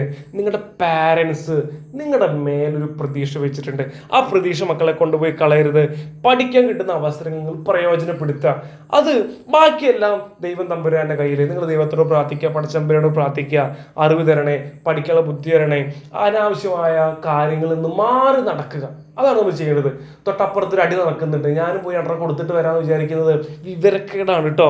ഇപ്പോൾ 2 ദിവസം മുന്നേ പല ന്യൂസ് നമ്മളിങ്ങനെ കേൾക്കുകയാണ്. അടിപിടി, ജയിലും മറ്റോ മറിച്ചെന്ന് പറഞ്ഞ് ഒരുപാട് വാർത്തകൾ നമ്മൾ കേരളം ഒട്ടാകെ കേൾക്കുകയാണ്. എക്സ്പെഷ്യലി ഹൈസ്കൂൾ, ഹയർ സെക്കൻഡറി മേഖലയിൽ. ഞാൻ പഠിക്കുന്ന സമയത്തൊന്നും ഇങ്ങനെ അടിപിടി ഉണ്ടെങ്കിൽ തന്നെ കോളേജ് ലെവലിലെ കുട്ടികൾ മാത്രമാണ് അടിപിടി. പക്ഷെ ഇപ്പോൾ അതിങ്ങനെ താഴ്ന്നേക്ക് +2 എത്തി, 10 8 9 താഴേക്ക് 7 6 ഫുൾ അടി കച്ചറ മാനാഞ്ചിറായിട്ട് മാറും. അപ്പം അതിന് നിൽക്കരുത്. നമ്മുടെ ലൈഫ് സക്സസ് ആവണമെങ്കിൽ നമ്മൾ നമ്മുടെ പാരൻസിൻ്റെ ഇഷ്ടത്തിന് ജീവിച്ചിട്ടുണ്ടാവണം. നമ്മൾ ഇഷ്ടപ്പെടുന്ന ആൾക്കാരുടെ രൂപത്തിൽ ജീവിക്കുമ്പോൾ മാത്രമേ ലൈഫ് സക്സസ് ആവുള്ളൂ. അല്ലാതെ നമ്മുടെ ഫ്രണ്ട്സ് ഇന്ന് വരും നാളെ പോകും. നിങ്ങൾക്ക് ഇവിടുന്ന് +2 എത്തി വേറെ ഏതെങ്കിലും കാട്ടുമുക്കിൽ അല്ലെങ്കിൽ കുറേ ദൂരത്ത് സ്കൂൾ അഡ്മിഷൻ കിട്ടി, നിങ്ങളുടെ ഫ്രണ്ട്സ് അവിടെ ഉണ്ടാവുമോ? നിങ്ങൾ എത്ര കാലം വാട്സപ്പിൽ ഇൻസ്റ്റഗ്രാമിൽ കോൺടാക്ട് ചെയ്യും? കഴിഞ്ഞു, അവിടെ ബന്ധം കഴിഞ്ഞു. നിങ്ങൾക്ക് പുതിയ ഫ്രണ്ട്സിന് കിട്ടും. പിന്നെ നിങ്ങളുടെ ജീവിതം, നിങ്ങളുടെ ലോകം അവരായിട്ട് മാറും. ഓക്കെ, അപ്പോൾ ഫ്രണ്ട്സിന് വേണ്ടി നിങ്ങൾ സ്വന്തം ജീവിതം കളയരുത്. അപ്പോൾ നമ്മൾ പറഞ്ഞു വന്നത് മക്കളെ, നമ്മൾ പറഞ്ഞു വന്നതാ ഇലക്ട്രോണിക് കോൺഫിഗറേഷൻ എഴുതാൻ. ഒരു ഇലക്ട്രോണിക് കോൺഫിഗറേഷൻ എഴുതിയിട്ട് നമ്മൾ ബോർ മോഡിലേക്ക് കടക്കും. നിങ്ങൾ ഇലക്ട്രോണിക് കോൺഫിഗറേഷൻ നമുക്ക് എഴുതാനുള്ളത്, നമുക്ക് ഫോർ എക്സാമ്പിൾ നിയോൺ എന്ന് പറയുന്ന ആൾ എഴുതാം. അതാണ് നിയോൺ.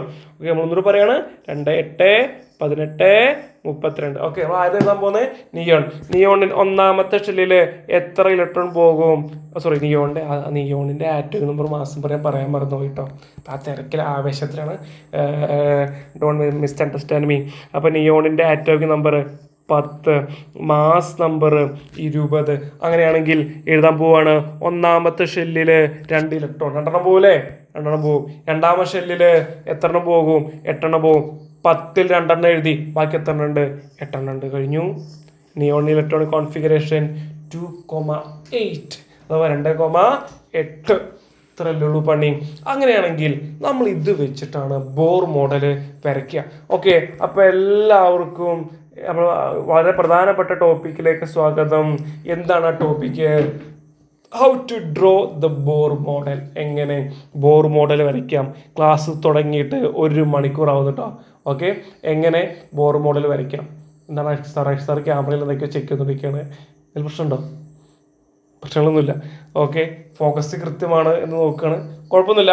ഓക്കെ, എങ്ങനെയാണെങ്കിൽ ഓക്കെ, നമ്മൾ എന്താ നോക്കുന്നത്? ബോർ മോഡൽ വരയ്ക്കുക. അങ്ങനെ പറഞ്ഞു പോകുക മാത്രമല്ല, എൻ്റെ പുറകിൽ നമ്മുടെ അക്ഷസാർ നിൽക്കുന്നുണ്ട്. അക്ഷസാർ ഫിസിക്സിൻ്റെ ക്ലാസ് കഴിഞ്ഞ് നിൽക്കുകയാണ്.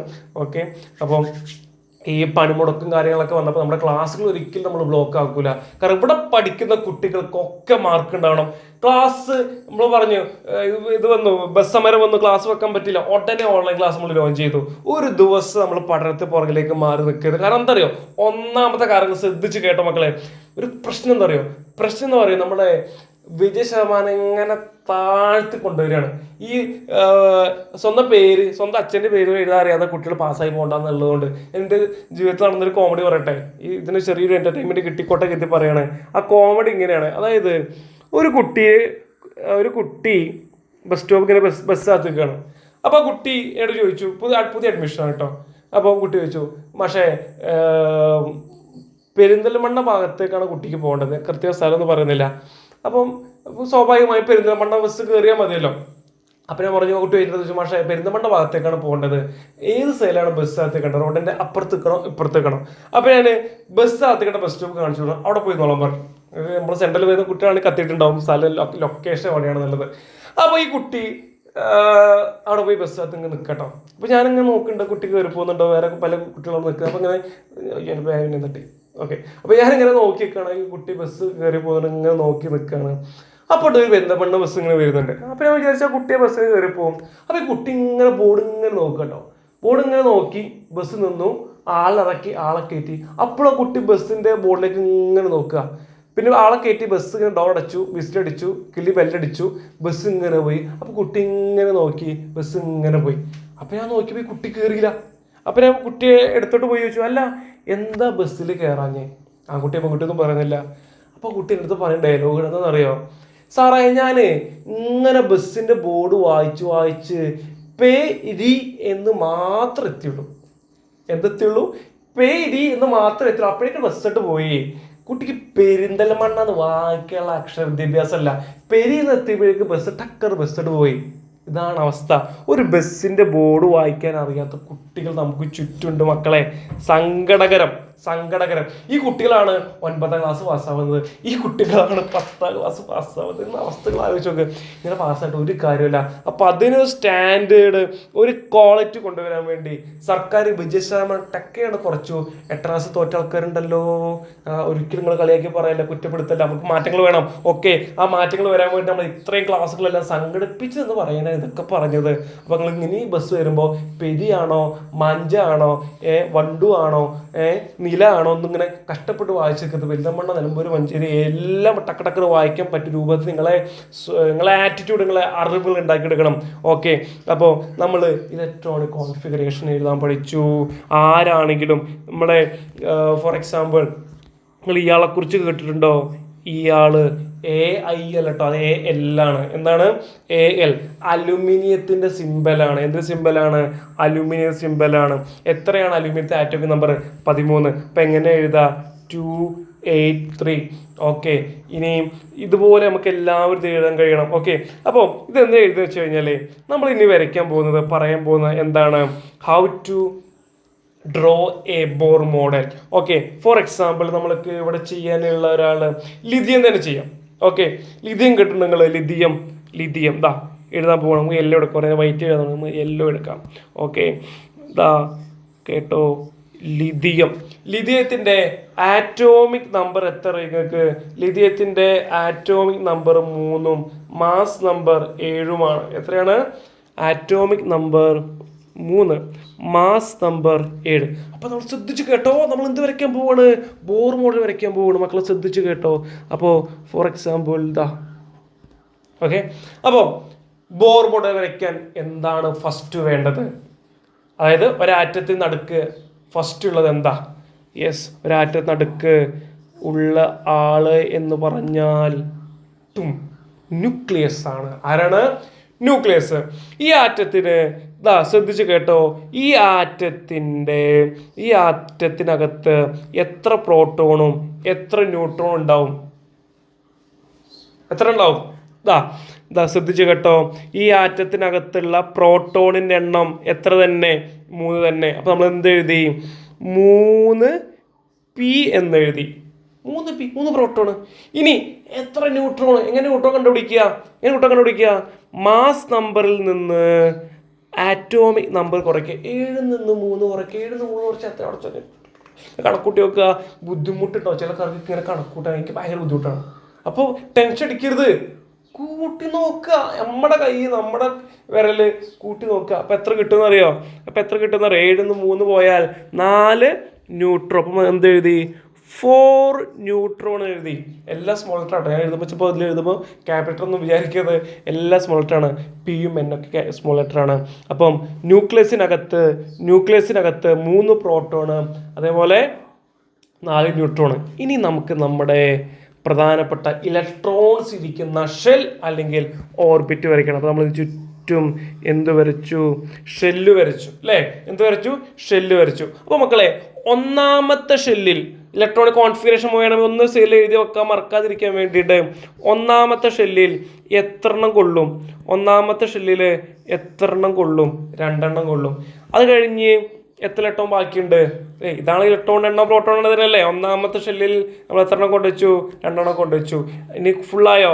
ഇല്ല, ഒരെണ്ണം ബാക്കിയുണ്ട്. അത് രണ്ടാമത്തെ ഷെല്ലിൽ കൊണ്ടുവെക്കണം. ഇതാണ് നമ്മുടെ സിസ്റ്റം.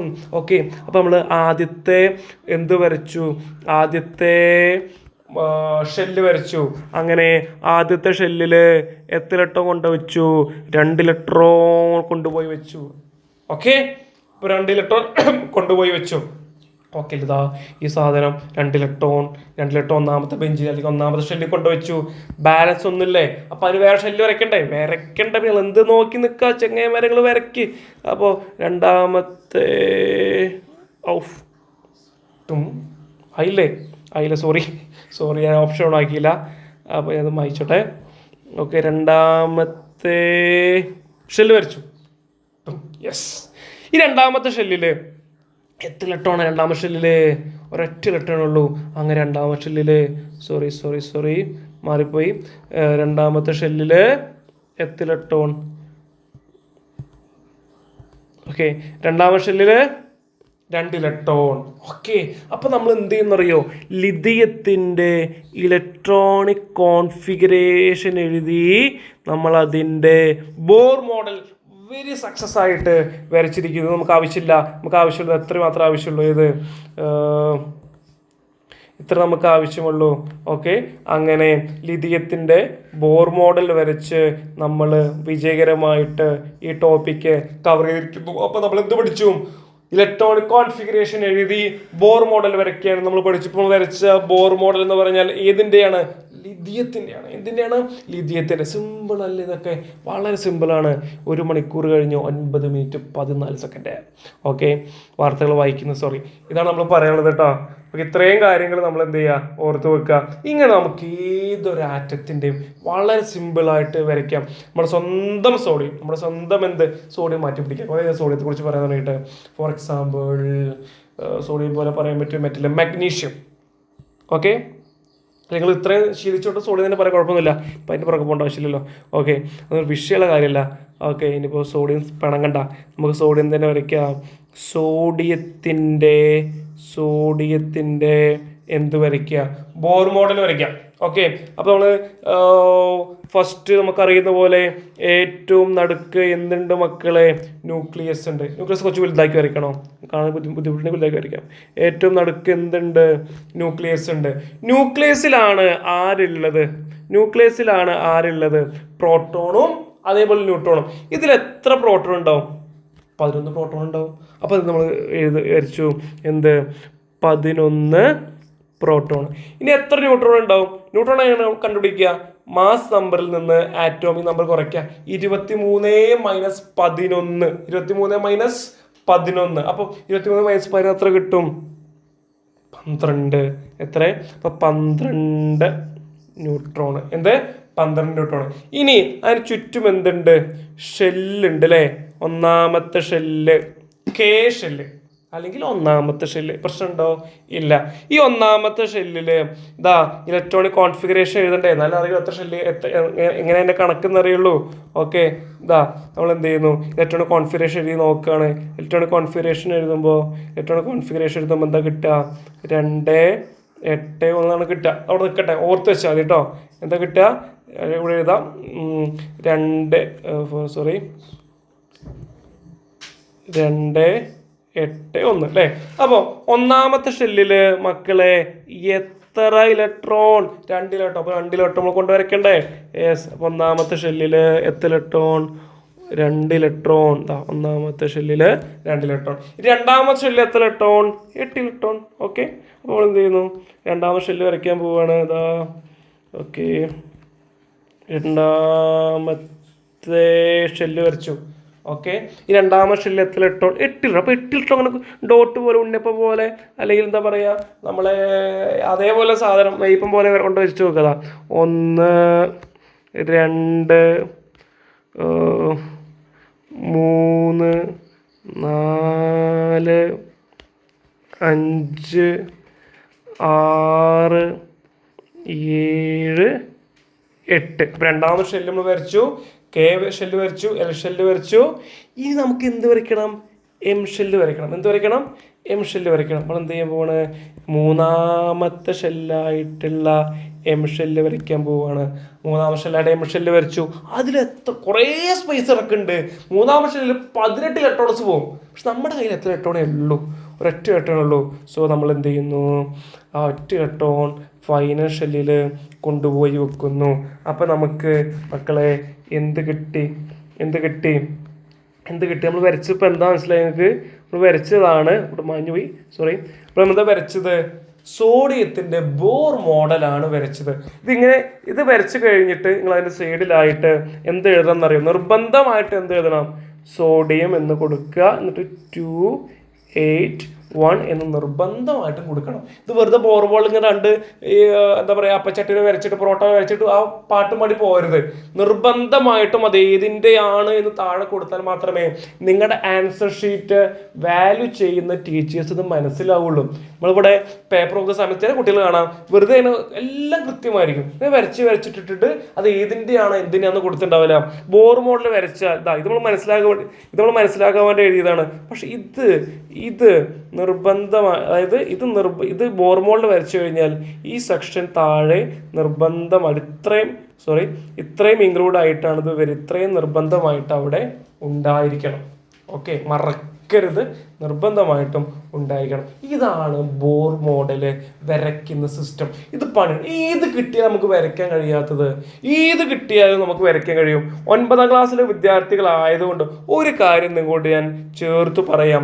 നമുക്ക് ബോർ മോഡൽ വരയ്ക്കാൻ കഴിയുന്നത്, നമുക്ക് ഇലക്ട്രോണിക് കോൺഫിഗറേഷൻ, ശ്രദ്ധിച്ചു കേട്ടോ, ഇലക്ട്രോണിക് കോൺഫിഗറേഷൻ എഴുതാൻ കഴിയുന്നത് ഏതുവരെയാണെന്നറിയോ? ആർഗൺ 18 വരെയാണ് നമുക്ക് എഴുതാൻ കഴിയും. അതായത് 288 എന്ന് പറയുന്ന ഇലക്ട്രോണിക് കോൺഫിഗറേഷൻ വരുന്നത് വരെ മാത്രമാണ് നമുക്ക് എന്ത് കഴിയാന്നറിയോ? നമുക്ക് ബോർ മോഡൽ വരയ്ക്കാൻ കഴിയുള്ളൂ. കാരണം നമ്മൾ 9ാം ക്ലാസ്സിലെ കുട്ടികളായതുകൊണ്ട് അതിനപ്പുറത്തേക്ക് നമ്മളെ വരയ്ക്കാൻ ഇവരൊന്നും എന്ത് ചെയ്യുന്നില്ല, പഠിപ്പിക്കുന്നില്ല എന്നർത്ഥം. ഓക്കെ ആണോ? ഓക്കെ അല്ലേ? ഓക്കെ, ഇത്രയൊന്ന് നിർബന്ധമായി നിങ്ങൾ എന്ത് ചെയ്യണം, മനസ്സിലാക്കിയിട്ടുണ്ടാവണം. ഇപ്പോൾ ബോർ മോഡൽ ടെക്സ്റ്റ് ബുക്കിൽ ഇഷ്ടംപോലെ എക്സാമ്പിൾ ഉണ്ട്. 1 മുതൽ ഈ 18 വരെയുള്ള ആൾക്കാരുടെ എല്ലാവരുടെയും ബോർ മോഡൽ നിങ്ങൾ വരച്ചോ. എല്ലാവരും വരച്ചോക്കണ്ട. നിങ്ങൾ ചെയ്യുമ്പോൾ നിങ്ങൾ എന്താ ചെയ്യേണ്ടത്? ഒരു ഇഷ്ടപ്പെട്ട ഇടയിലൊക്കെ 18 വരെയുള്ള 18ഉം അല്ലെങ്കിൽ അതിന് താഴത്തേക്കുള്ള ഏതൊരാളുടെ എടുക്കുക ചെയ്ത് നോക്കുക. എന്നിട്ട് കിട്ടുന്നുണ്ടോ? യെസ്, കിട്ടുന്നുണ്ട്. എനിക്ക് അയച്ചു തരാം, ഞാൻ കറക്റ്റ് ആണോ അല്ലേ നോക്കിയിട്ട് പറയാം. ഓക്കെ, ഇതാണ് സിസ്റ്റം. നിങ്ങൾ ചെയ്ത് ഇങ്ങനെ വർക്കൗട്ട് ചെയ്യുക. ജിമ്മിൽ പോകുന്ന ഒരാൾ ജിമ്മിൽ പോയിട്ട് ഇങ്ങനെ മറ്റുള്ളവർ വർക്കൗട്ട് ചെയ്ത് ഇങ്ങനെ നോക്കി എന്നിട്ട് കാര്യമുണ്ടോ? ഇല്ലല്ലോ. ഇപ്പം മാത്സ് ടീച്ചർ ക്ലാസ്സിൽ പഠിപ്പിച്ചു, ഓക്കെ, നമ്മളിങ്ങനെ, അല്ലെങ്കിൽ കെമിസ്ട്രി പഠിപ്പിച്ചു, നമ്മളിങ്ങനെ കണ്ടുകൊണ്ട് ഇങ്ങനെ നോക്കിയിട്ട് ഇത് ഇലക്ട്രോണിക് കോൺഫിഗറേഷൻ അല്ലേ, കുഴപ്പമില്ല, ഇത് ബോർ മോഡലല്ലേ, കുഴപ്പമില്ല എന്ന് പറയുന്ന അതൊരു പഠനമാകുമോ? ഇല്ല. നമ്മളിങ്ങനെ എഴുതി തന്നെ നോക്കണം. ജിമ്മിന് പോയാൽ മറ്റുള്ളവർ വർക്കൗട്ട് ചെയ്യുന്നത് നമ്മളിങ്ങനെ നോക്കിയിട്ട് കാര്യമുണ്ടോ? ഇങ്ങനെയാണ് ഡംബിൾ പിടിക്കേണ്ടതല്ലേ, പിടിച്ചത് കാര്യമുണ്ടോ? നോക്കിയിട്ട് കാര്യമുണ്ടോ? ഇല്ല. അത് വർക്കൗട്ട് ചെയ്യണം. എങ്കിൽ അതേപോലത്തെയാണ് നമ്മുടെ വിദ്യാഭ്യാസം. നമ്മൾ ബ്രെയിന് എക്സസൈസ് കൊടുക്കണം. നോക്കി നിന്നാൽ അതൊരു ഉടായിപ്പാണ്. നോക്കിയുള്ള വായിച്ചിട്ടുള്ള പഠനം. ഈവൻ നിങ്ങൾ സോഷ്യൽ സയൻസ് പഠിക്കുകയാണെങ്കിൽ വായിച്ച് മനസ്സിലായ കാര്യം പോയിന്റ് ആക്കി അവിടെ എഴുതണം. എല്ലാം പോയിന്റ് ആക്കി അപ്പോഴേ അത് പഠനമായിട്ട് മാറുള്ളൂ. ഓക്കെ, അപ്പോൾ എല്ലാവരും നിൽക്കട്ടെ. നമുക്ക് ഇത്രയും ഓക്കെ ആണെങ്കിൽ ചാപ്റ്റർ വളരെ പ്രധാനപ്പെട്ട ഒരു കാര്യം കഴിഞ്ഞു. എങ്കിൽ അടുത്ത ടോപ്പിക്കിലേക്ക് നമ്മൾ വളരെ ഇമ്പോർട്ടൻ്റ് ആയ ഒരു ടോപ്പിക്കിലേക്ക് നമ്മൾ കടക്കുകയാണ്. ആ ടോപ്പിക്കിൽ കടക്കുന്ന മുന്നേ ഒരു കഥ പറയട്ടെ. നിങ്ങൾ തന്നെ കൃത്യം ഓർമ്മയല്ല, ന്യൂസിലാൻഡിൽ വളരെ മഞ്ഞ് മൂടി കടന്ന, മഞ്ഞിങ്ങനെ പെയ്ത് മഞ്ഞ് മൂടി കടന്ന ഒരു മഞ്ഞ് മൂടി ഒരു ചെറിയ പർവ്വതമാണ്.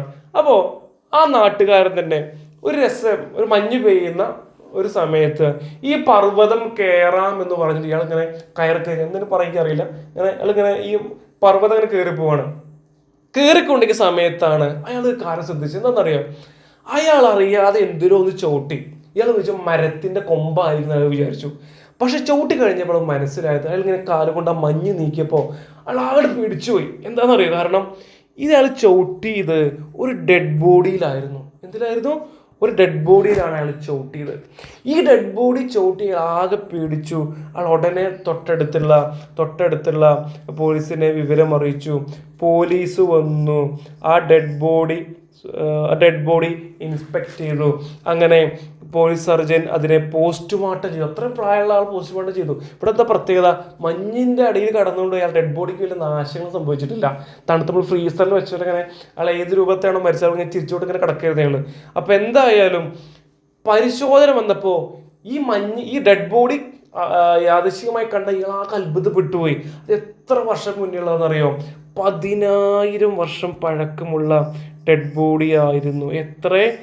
10,000 വർഷം പഴക്കമുള്ള ഡെഡ് ബോഡി. ആലോചിക്കേ. അപ്പോൾ നിങ്ങൾ ചോദ്യം ചോദിച്ചേക്കും, ഇയാളിപ്പോൾ എങ്ങനെയാണ് ഇത് കൃത്യം 10,000 വർഷമാണ് എന്ന് മനസ്സിലാക്കിയത്? ഈ പോലീസ് സർജൻസ് ഉണ്ട്, അവർ പോസ്റ്റ്മോർട്ടം ചെയ്യും. അപ്പോൾ അവർക്ക് മേ ബി ഒരു എല്ലിൻ്റെ കഷ്ടമായിരിക്കും കിട്ടുക. പക്ഷെ എല്ലിൻ്റെ കഷ്ടത്തെ അവർ പറയും മരിച്ചത് ഒരു സ്ത്രീയാണ്, ആ മരിച്ച സ്ത്രീക്ക് ഇത്ര പ്രായമുണ്ട് എന്നൊക്കെ കൃത്യമായിട്ട് പറയും. അങ്ങനെയാണെങ്കിൽ ഇതിൻ്റെ പിന്നിലെല്ലാം കളിക്കുന്നത് നമ്മുടെ സ്വന്തം കെമിസ്ട്രിയാണ് മക്കളെ. കെമിസ്ട്രി എങ്ങനെയാണ് പറയാൻ കഴിയുന്നത്? അത് പറയാൻ കഴിയുന്ന കാരണമാണ് ഞാൻ പറയാൻ പോകുന്നത്. ശ്രദ്ധിച്ച് കേട്ടോ. അതിൻ്റെ കാരണമാണ് എഴുതാൻ പോകുന്നത്. അതിൻ്റെ കാരണമാണ് ഐസോടോപ്സ്. എന്താണ് ഐസോടോപ്സ്? മലയാളത്തിൽ ഐസോടോപ്സിന് ഐസോടോപ്സ് തന്നെ പറയുക. അപ്പോൾ എന്താ മക്കളെ കാരണം? പ്രായം കണക്കാക്കാൻ അങ്ങനെ ഒരുപാട് കാര്യങ്ങൾക്ക് കെമിസ്ട്രിയിലെ വളരെ പ്രധാനപ്പെട്ട ഒരു ടോപ്പിക്കാണ് ഉപയോഗിക്കുന്നത്. അതാണ് ഐസോടോപ്സ്. നമ്മുടെ ശരീരത്തിൽ അടങ്ങിയിട്ടുള്ള ഐസോടോപ്സ് വെച്ചിട്ടാണ് ഈ പ്രായം കൃത്യമായി കണക്കാക്കുന്നത്. അപ്പോൾ നമ്മുടെ നെക്സ്റ്റ് ടോപ്പിക്കിൻ്റെ ചാപ്റ്ററിനല്ല ടോപ്പിക്കിൻ്റെ പേര് എന്താണ്? ഐസോടോപ്സ്. ഓക്കെ, അപ്പോൾ ഇവിടെ അടുത്തൊരു കഥ ആരംഭിക്കുകയാണ്, ഐസോടോപ്സ്. ഓക്കെ, അപ്പോൾ ഐസോടോപ്പികൾ പോവാണ് കേട്ടോ. വളരെ സിമ്പിളാണ് ഇതും. ഈ ചാപ്റ്റർ വളരെ സിമ്പിളാണ്. കഥകളൊന്നും അധികം പറയേണ്ട ആവശ്യമില്ല. ഈ ചാപ്റ്റർ വളരെ വളരെ സിമ്പിളാണ്. പറയട്ടെ, നമ്മൾ എഴുതാൻ പോകാം കേട്ടോ. എന്താണ് ഐസോടോപ്സ്? ഫോർ എക്സാമ്പിൾ, ഞാനിവിടെ 3 ഹൈഡ്രജനെ വരയ്ക്കാൻ പോകണം. എത്ര ഹൈഡ്രജൻ? 3 ഹൈഡ്രജൻ. ഇതാ ഒന്നാമത്തെ ഹൈഡ്രജൻ, രണ്ടാമത്തെ ഹൈഡ്രജൻ, മൂന്നാമത്തെ ഹൈഡ്രജൻ. ഓക്കെ, ഒന്നാമത്തെ ഹൈഡ്രജൻ വരച്ചു, രണ്ടാമത്തെ ഹൈഡ്രജൻ വരച്ചു, മൂന്നാമത്തെ ഹൈഡ്രജൻ വരച്ചു. ഈ 3 ഹൈഡ്രജനും അവരുടെ 3 ഹൈഡ്രജൻ്റെയും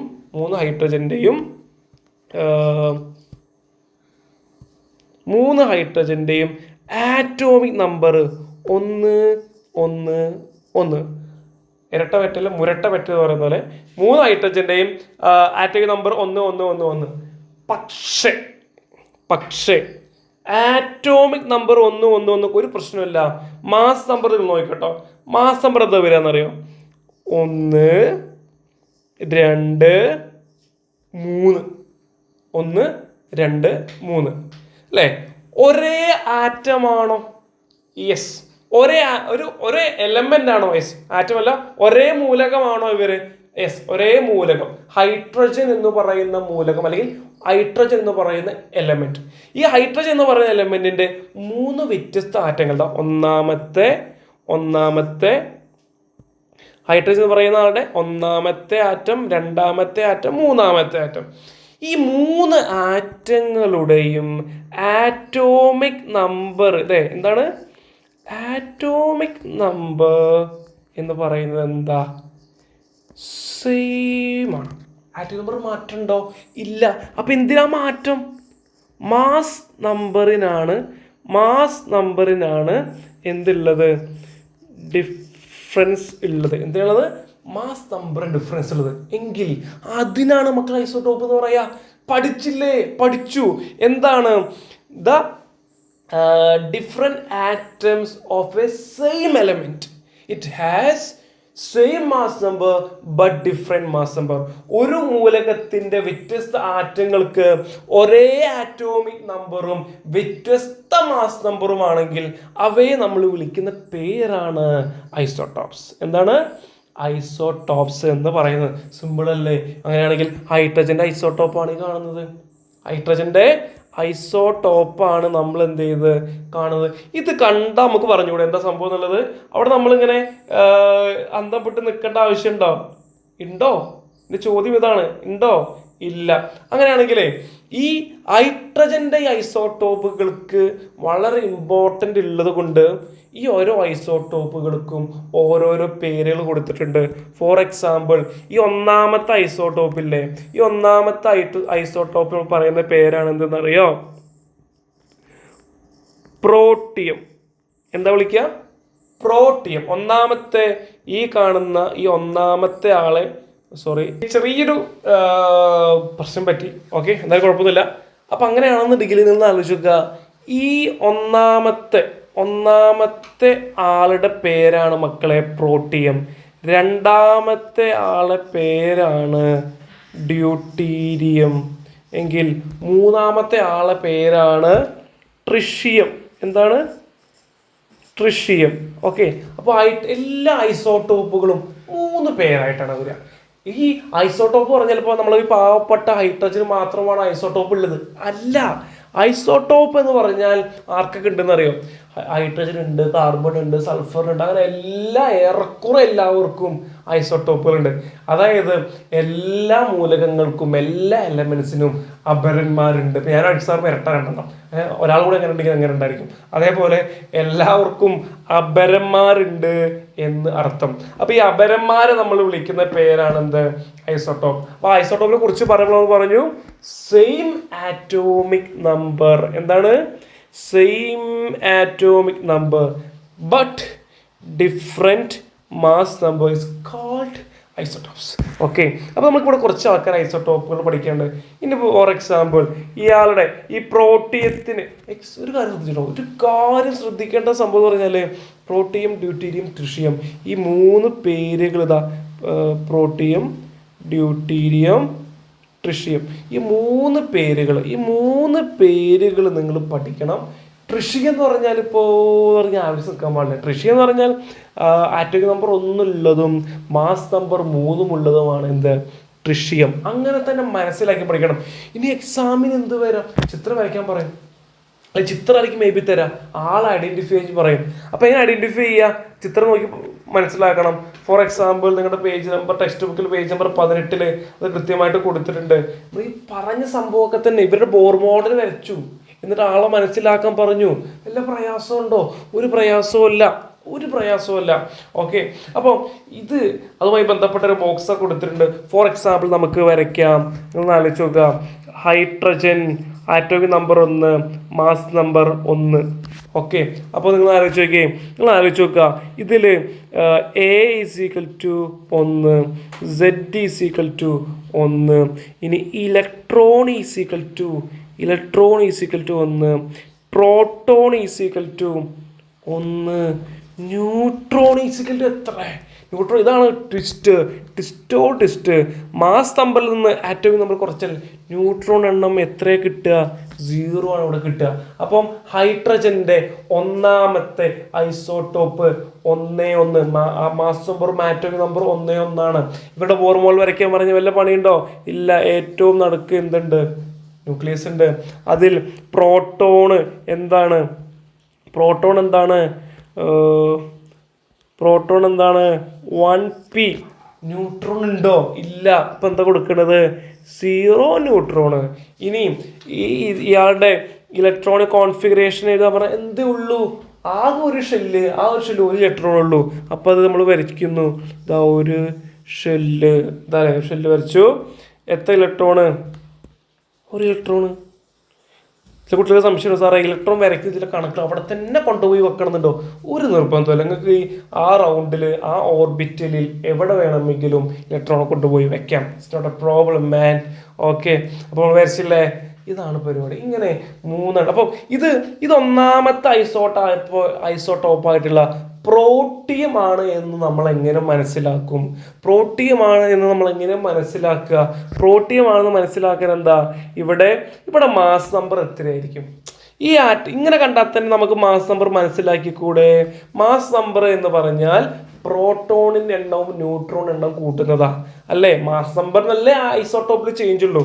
അപ്പം പ്രോട്ടോണിന്റെ എണ്ണം 1, ന്യൂട്രോൺ എണ്ണം 0. അപ്പോൾ മാസ് നമ്പർ എത്ര തന്നെ കിട്ടിയത്? 1 തന്നെ കിട്ടിയത്. സോ ഇത് 1ാമത്തെ ഐസോട്ടോപ്പ് ആയിട്ടുള്ള പ്രോട്ടിയമാണ്. 2ാമത്തെ ഐസോട്ടോപ്പ് ആകുമ്പോൾ ഇവിടെ 0 സ്ഥാനത്ത് 1 വരും. ചിന്തിച്ചാൽ കിട്ടൂലേ? കിട്ടും. അപ്പോൾ എക്സാമിന് ഇവരുടെ ബോർ മോഡൽ വരയ്ക്കാൻ നമ്മളെടുത്ത് പറയും, മനസ്സിലാക്കിക്കോ. അങ്ങനെയാണെങ്കിൽ ഈ ഐസോട്ടോപ്പ് ആർക്കൊക്കെ ഉണ്ട് എന്നറിയോ? ഈ ഐസോട്ടോപ്പ് കാർബണിനുണ്ട്. എന്തുണ്ട്? കാർബണിനുണ്ട്. ഓക്കെ, ഐസോട്ടോപ്പ് കാർബണിനുണ്ട്. ഓക്സിജൻ ഉണ്ട്. ആർക്കുണ്ട്? കാർബണിനും ഓക്സിജനും ഒക്കെ ഈ ഐസോട്ടോപ്പുകൾ അവൈലബിൾ ആണ്. ഓക്കെ, നമ്മളത് പഠിക്കണം. കാർബണിൻ്റെ ഐസോട്ടോപ്പ് 12, കാർബണിൻ്റെ ഐസോട്ടോപ്പ് അല്ലെങ്കിൽ ഓക്സിജൻ്റെ ഐസോട്ടോപ്പ് എന്നൊക്കെ കൃത്യമായിട്ട് നമ്മൾ എന്ത് ചെയ്യണം? പഠിക്കണം. ഓക്കെ, അപ്പോൾ കാർബണിൻ്റെ ഐസോട്ടോപ്പ് നമ്മളിങ്ങനെ നോക്കാൻ പോകണം മക്കളെ. നമ്മൾ കാർബൺ ഐസോട്ടോപ്പ് നോക്കാം കേട്ടോ. കാർബണിൻ്റെ ഐസോട്ടോപ്പുകൾ അപ്പോൾ പറഞ്ഞു 3 പേരുണ്ടാവും. എത്ര പേരുണ്ടാകും? 3 പേരുണ്ടാവും അല്ലേ? അപ്പോൾ കാർബണിൻ്റെ ഐസോട്ടോപ്പിന് ആറ്റോമിക് നമ്പറിന് ഒരു മാറ്റമില്ല, 6, 6, 6, 6, 6. ഇനി മാസ് നമ്പറിനാണ് മാറ്റം. Mass number എങ്ങനെയാണെന്നറിയോ? 12, 13, 14 ഇങ്ങനെ പോവുക ചെയ്യുക. അപ്പോൾ ഇതാണ് കാർബണിൻ്റെ ഐസോട്ടോപ്പ്. അപ്പം ഹൈഡ്രജൻ്റെ ഐസോട്ടോപ്പ് പ്രോട്ടിയം, ഡ്യൂട്ടിയം, ട്രിഷിയം എന്നൊക്കെ പറയും. അപ്പോൾ ഇവരെ ഐസോട്ടോപ്പ് എങ്ങനെ പറയാമെന്ന് അറിയോ? ഇവരെ ഐസോട്ടോപ്പ് നമ്മൾ പറയുന്നത് ഈ 1ാമത്തെ ഐസോട്ടോപ്പിൻ്റെ പേരാണ് കാർബൺ 12. എന്താണ്? കാർബൺ 12. 2ാമത്തെ ഐസോട്ടോപ്പിൻ്റെ പേരാണ് കാർബൺ 13. 4ാമത്തെ ഐസോട്ടോപ്പിൻ്റെ പേരാണ് 3ാമത്തെ ഐസോട്ടോപ്പിൻ്റെ പേരാണ് കാർബൺ 14. അപ്പോൾ ഇങ്ങനെ പേരുകളുണ്ട് ഇതിന്. എത്ര ഉള്ളൂ, സിമ്പിൾ. ഇത് സിമ്പിളല്ലേ? സിമ്പിളാണ്. ഇങ്ങനെയാണ് ഓരോരോ ഐസോട്ടോപ്പുകൾ പേര് കാർബണിൻ്റെ പോകുക. ചിലപ്പോൾ എക്സാമിന് എന്ത് പറയും? ഇപ്പോൾ ഫോർ എക്സാമ്പിൾ എക്സാമിന് എന്ത് പറയാണ്? C13 6 എന്ന് തന്നിട്ട് ഇത് ഏതാണ് പേര് ഐഡൻറ്റിഫൈ ചെയ്യാൻ പറഞ്ഞാൽ എഴുതിക്കൂടെ? ഇയാളെ പേരാണ് കാർബൺ 13. എന്താ എത്ര പണി? ഇതിൻ്റെ പേരൊക്കെ എഴുതിയിട്ടില്ലെങ്കിൽ ഇതിൻ്റെയൊക്കെ പേര് നമ്മളിതിപ്പോൾ ഡിസ്കസ് ചെയ്തിട്ട് എക്സാമിന് ഇതേ ക്വസ്റ്റ്യൻ റിപ്പീറ്റ് ചെയ്തിട്ട് ഇതിൻ്റെ പേരെന്താ ചോദിച്ചിട്ട് എനിക്കിതിൻ്റെ പേരറിയില്ല, ഇതിൻ്റെ മാർക്ക് ഞാൻ കൊണ്ടുപോയി കളഞ്ഞു എന്ന് പറഞ്ഞിട്ട് ഏതെങ്കിലും ഒരാൾ വന്നാൽ നമ്മൾ അവനെങ്ങനെ പെരുമാറണം? നിങ്ങൾ എന്നെ പറയും. അപ്പോൾ അതാണ് അവസ്ഥ. അതൊന്നും മിസ്റ്റേക്ക് വരുത്തരുത് മക്കളെ, വളരെ മോശമാണ്. ഓക്കെ, അപ്പോൾ ഇത്രയും കാര്യം നമ്മൾ പറഞ്ഞു. ഓക്കെ, ഇനി വളരെ ഇമ്പോർട്ടൻ്റ് ടോപ്പിക്ക്, അടുത്ത വലിയൊരു ഇമ്പോർട്ടൻ്റ് ടോപ്പിക്ക് എന്താണെന്നറിയോ?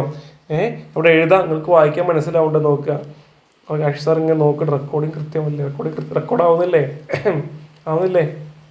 ഓക്കെ, നമ്മൾ കുറച്ച് കട്ടി കൂടി പോയില്ലേ? സോറി, കുറച്ച് കട്ടി കൂടിയില്ലേ? ഓക്കെ, നമ്മളിതിൻ്റെ ടോപ്പിക്കാണ് മക്കളെ, എന്തെന്നറിയോ?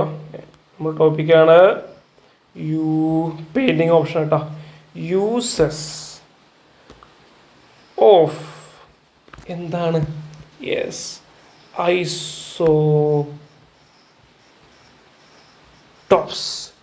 ഐസോടോപ്പിൻ്റെ ഉപയോഗങ്ങൾ നമ്മുടെ ഡെയിലി ലൈഫിൽ എന്തൊക്കെയാണ്? പേജ് നമ്പർ ടെക്സ്റ്റ് ബുക്ക് കയ്യിലുള്ളവരുണ്ടെങ്കിൽ ശ്രദ്ധിക്കാം, വേണമെങ്കിൽ മതി. 19ാമത്തെ പേജിൽ ഐസോടോപ്പിൻ്റെ ഉപകാരങ്ങൾ പറയുന്നുണ്ട്, ഡെയിലി ലൈഫിലുള്ള ഉപകാരങ്ങൾ പറയുന്നുണ്ട്. ഓക്കെ, അങ്ങനെയാണെങ്കിൽ എന്താണെന്നറിയോ? ആദ്യത്തെ നമുക്ക് വളരെ ഇമ്പോർട്ടൻ്റ് ആയി നമ്മുടെ ഡെയിലി ലൈഫിൽ കാണുന്ന ഒരു വളരെ നിർബന്ധമായിട്ടുള്ള നമുക്ക് ആവശ്യമുള്ള ഒരു ഐസോടോപ്പാണ് മക്കളെ. അവിടെ എഴുതാം, കൃത്യമായി ശ്രദ്ധിക്കുക. എന്താണെന്നറിയോ? ഈ ഐസോടോപ്പിൻ്റെ പേരാണ് അയോഡിൻ 131. നമ്മൾ ഒന്നാമതായി പഠിക്കാൻ പോകുന്ന ഒന്നാമത്തെ ഐസോടോപ്പാണ് അയോഡിൻ 131. എന്താണ് അയോഡിൻ 131ൻ്റെ യൂസസ് നിങ്ങൾക്ക് അറിയോ? ഓക്കെ, ഈ അയോഡിൻ ഐസോടോപ്പിൻ്റെ യൂസ് എന്ന് പറയുന്നത് എല്ലാവരും കയ്യിൽ എല്ലാവരും പിടിക്കുക. എന്നിട്ട് ഇങ്ങനെ കയ്യിൽ പിടിച്ചിട്ട് സ്വന്തം തൊണ്ടയ്ക്ക് പിടിച്ച് നെക്കി നോക്ക്, എന്തേലും സാധനം കിട്ടുന്നുണ്ടോ? ഇന്ന് 9ാം ക്ലാസ്സിലെ കുട്ടികളെ ഞാൻ ബയോളജി പഠിപ്പിച്ചപ്പോൾ സ്വന്തം തൊണ്ടയ്ക്ക് പിടിച്ച് നെക്കി നോക്കാൻ പറയായിരുന്നു. അപ്പോൾ കുറേ പേര് തൊട്ടപ്പുറത്ത് കൂട്ടാൻ തൊണ്ടയ്ക്ക് പിടിച്ച് നെക്കി, എന്നാലും കുഴപ്പമില്ല. സാധനം കിട്ടിയോ? ഒരു ചെറിയൊരു ബൾജിങ് കിട്ടിയോ? നിങ്ങൾക്ക് ചെറിയൊരു മുഴ സംസാരിക്കുമ്പോൾ ഇങ്ങനെ കളിക്കുന്ന വോയിസിൻ്റെ പെട്ടെന്ന് കിട്ടും. ഓക്കെ, ഈ സാധനത്തിന് നമ്മൾ പറയുന്ന പേരാണ് മക്കളെ, നിങ്ങളിങ്ങനെ തൊണ്ടയിൽ പിടിച്ചപ്പോൾ ഇങ്ങനെ കിട്ടിയില്ലേ, അത് നമ്മൾ പറയുന്ന പേരാണ് ആദംസ് ആപ്പിൾ. എന്താ പറയുക? ആദംസ് ആപ്പിൾ എന്ന് പറഞ്ഞാൽ ആദമിന്റെ ആപ്പിള്. അതായത് ബൈബിളിലും ഖുർആനിലൊക്കെ പറഞ്ഞൊരു കഥ ഉണ്ടെന്നറിയോ? ആദം പഴം ഭക്ഷിച്ചപ്പോ ആദമിന്റെ ഭാര്യയായ ഹവ്വ വന്നിട്ട് അത് പഴം ഭക്ഷിക്കുന്ന തൊണ്ടയ്ക്ക് അമർത്തി പിടിച്ചു. അപ്പൊ ബൾജ് ചെയ്തുണ്ടായ ഒരു സാധനമാണ് ഈ മുഴ എന്നൊരു കൺസെപ്റ്റ് ഉണ്ട്, കഥയാണ്. അത് ബൈബിള് പറയുന്നുണ്ടെന്ന് എനിക്കറിയില്ല, പക്ഷെ അങ്ങനെ കഥ പറയുന്നുണ്ട്, പ്രചരിക്കുന്നുണ്ട്. അപ്പം ഈ ബൾജിങ് ആണുങ്ങൾക്ക് മാത്രമേ പ്രധാനമായിട്ടും, സ്ത്രീകൾക്ക് ഉള്ളിലേക്കായിട്ട് ഉണ്ടാവുക. അപ്പൊ ഇതിൽ പറയുന്ന പേരാണ് ആദംസ് ആപ്പിൾ, കഥകളാണ്. അപ്പോൾ ഈ ആദംസ് ആപ്പിളിൻ്റെ അകത്ത് ഒരു ആളുണ്ട്, ഒരു ഗ്ലാൻഡ് ഉണ്ട്. ആ ഗ്ലാൻഡിന്റെ പേരാണ് മക്കളെ എന്തെന്നറിയോ? ശ്രദ്ധിച്ചു കേട്ടോ, തൈറോയിഡ്. എന്താണ്? തൈറോയിഡ് ഉണ്ടാക്കുന്ന ചില ഹോർമോൺസ് ഉണ്ട്. ഞാൻ നിങ്ങളുടെ മുന്നിൽ ക്ലാസ് എടുക്കുന്നുണ്ട്, നിങ്ങൾ എൻ്റെ ക്ലാസ് കേൾക്കുന്നുണ്ടെങ്കിലും അതിന് നമ്മുടെ ബോഡി ഫങ്ഷൻ കൃത്യമായിരിക്കണം. ഒരാൾ ഭയങ്കര ടയേർഡായിട്ട് നിൽക്കുന്ന ഒരാൾക്ക് ഈ ക്ലാസ് കേൾക്കാൻ പറ്റുമോ? ഇല്ല. അയാളെ ഹോർമോണ് ഏറിയും കുറയും നിൽക്കുകയാണെങ്കിൽ പല ഹോർമോൺസ് ഉണ്ട്, നമ്മുടെ ദേഷ്യം, സങ്കടം, ഈവൻ നമ്മളിന്ന് ബയോളജി ക്ലാസ് പറഞ്ഞ പോലെ ഈവൻ സെക്സ് ഹോർമോൺസ്, ഇതിനൊക്കെ കൺട്രോൾ ചെയ്യുന്ന ഇതേപോലെയുള്ള തൈറോയിഡ് പോലെയുള്ള ഗ്ലാൻഡുകളാണ്. അപ്പോൾ ഏതെങ്കിലും ഹോർമോൺ ഏറ്റക്കുറിച്ച് നമ്മൾ മൊത്തത്തിൽ മൂഡ് സ്വിങ്ങുകളോ അല്ലെങ്കിൽ മറ്റൊരുപാട് കാര്യങ്ങളൊക്കെ മാറും. അങ്ങനെയാണെങ്കിൽ ഈ തൈറോയിഡ് ഗ്ലാൻഡിൽ ഉണ്ടാക്കുന്ന തൈറോക്സിൻ പറഞ്ഞ ഹോർമോൺ ഉണ്ട്, അല്ലെങ്കിൽ ഈ ഹോർമോൺ കൂടി കുറഞ്ഞാൽ നമ്മൾ ചിലപ്പോൾ പെട്ടെന്ന് ക്ഷീണിക്കും, ഹൈപ്പോ തൈറോയിഡിസം എന്ന് പറയും. അതിൽ വെച്ച് ഭയങ്കര ആക്ടിവിറ്റി ആയിരിക്കും, എപ്പോഴും വെറുതെ ഇതാകുമ്പോൾ ഇങ്ങനെ വിയർക്കും. എല്ലാ വിയർപ്പും അങ്ങനെയല്ല കേട്ടോ, ഇത് നമുക്ക് പെട്ടെന്ന് തിരിച്ചറിയാൻ പറ്റും, എന്തോ ഒരു പ്രശ്നം എനിക്കുണ്ടല്ലോ എന്ന് അയാൾക്ക് തോന്നും. അങ്ങനെയുള്ള പ്രശ്നങ്ങളൊക്കെ കാരണമാകും തൈറോയ്ഡ് ഗ്ലാൻഡ് ഉണ്ടാക്കുന്ന ചില ഹോർമോൺ ഉണ്ടാകുന്ന ചില വ്യതിയാനങ്ങളാണ്. ഇതൊരു അസുഖമാണ്. അങ്ങനെയാണെങ്കിൽ മക്കളെ, ഈ തൈറോയ്ഡ് ഗ്ലാൻഡിൻ്റെ തൈറോയ്ഡ് ഗ്ലാൻഡിൻ്റെ പ്രശ്നങ്ങൾ പഠിക്കാൻ വേണ്ടിയും അതിൻ്റെ ട്രീറ്റ്മെൻറ്റിന് വേണ്ടിയും എന്തൊക്കെയാണ്? To study the function of thyroid gland. Thyroid ഗ്ലാൻഡിൻ്റെ ഒന്നാമത്തെ തൈറോയ്ഡ് ഗ്ലാൻഡിനെ കുറിച്ച് നമുക്ക് എന്തിനാ അത് ഉപയോഗിക്കുന്നത്? To study about thyroid gland.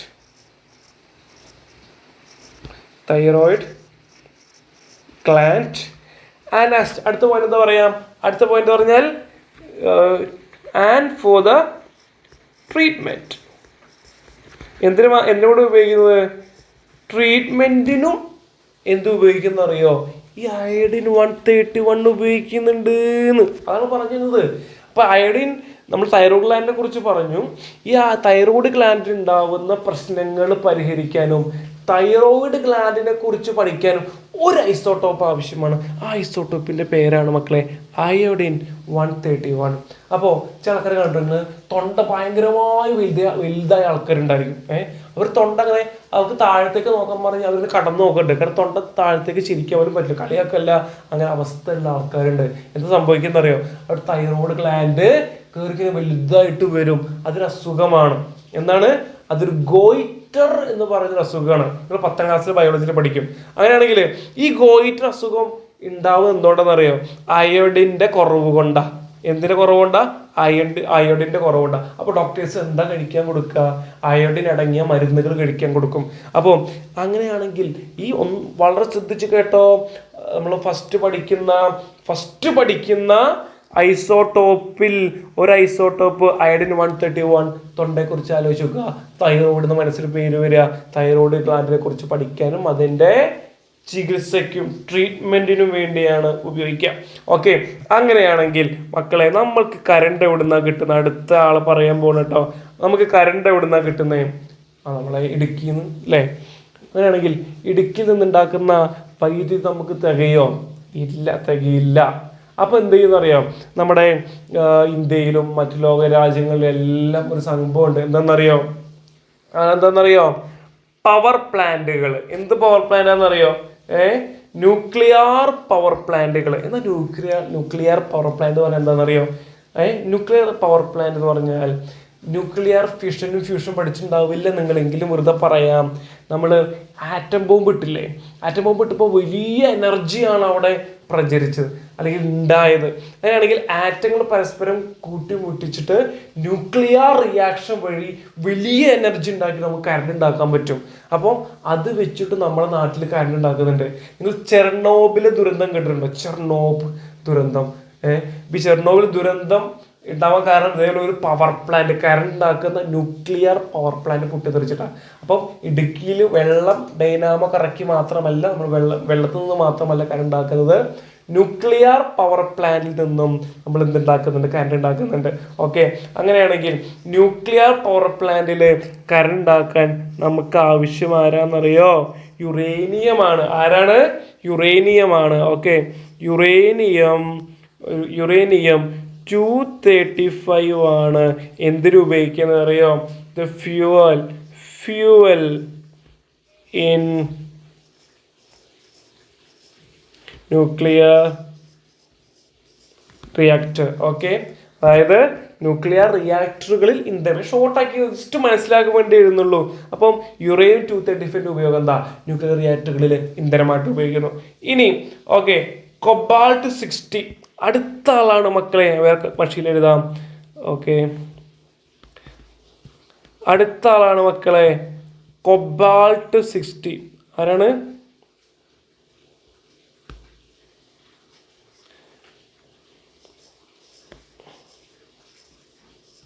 Cobalt 60. എന്താ കൊബാൾട്ട് 60 പ്രത്യേകത അറിയുന്നത്?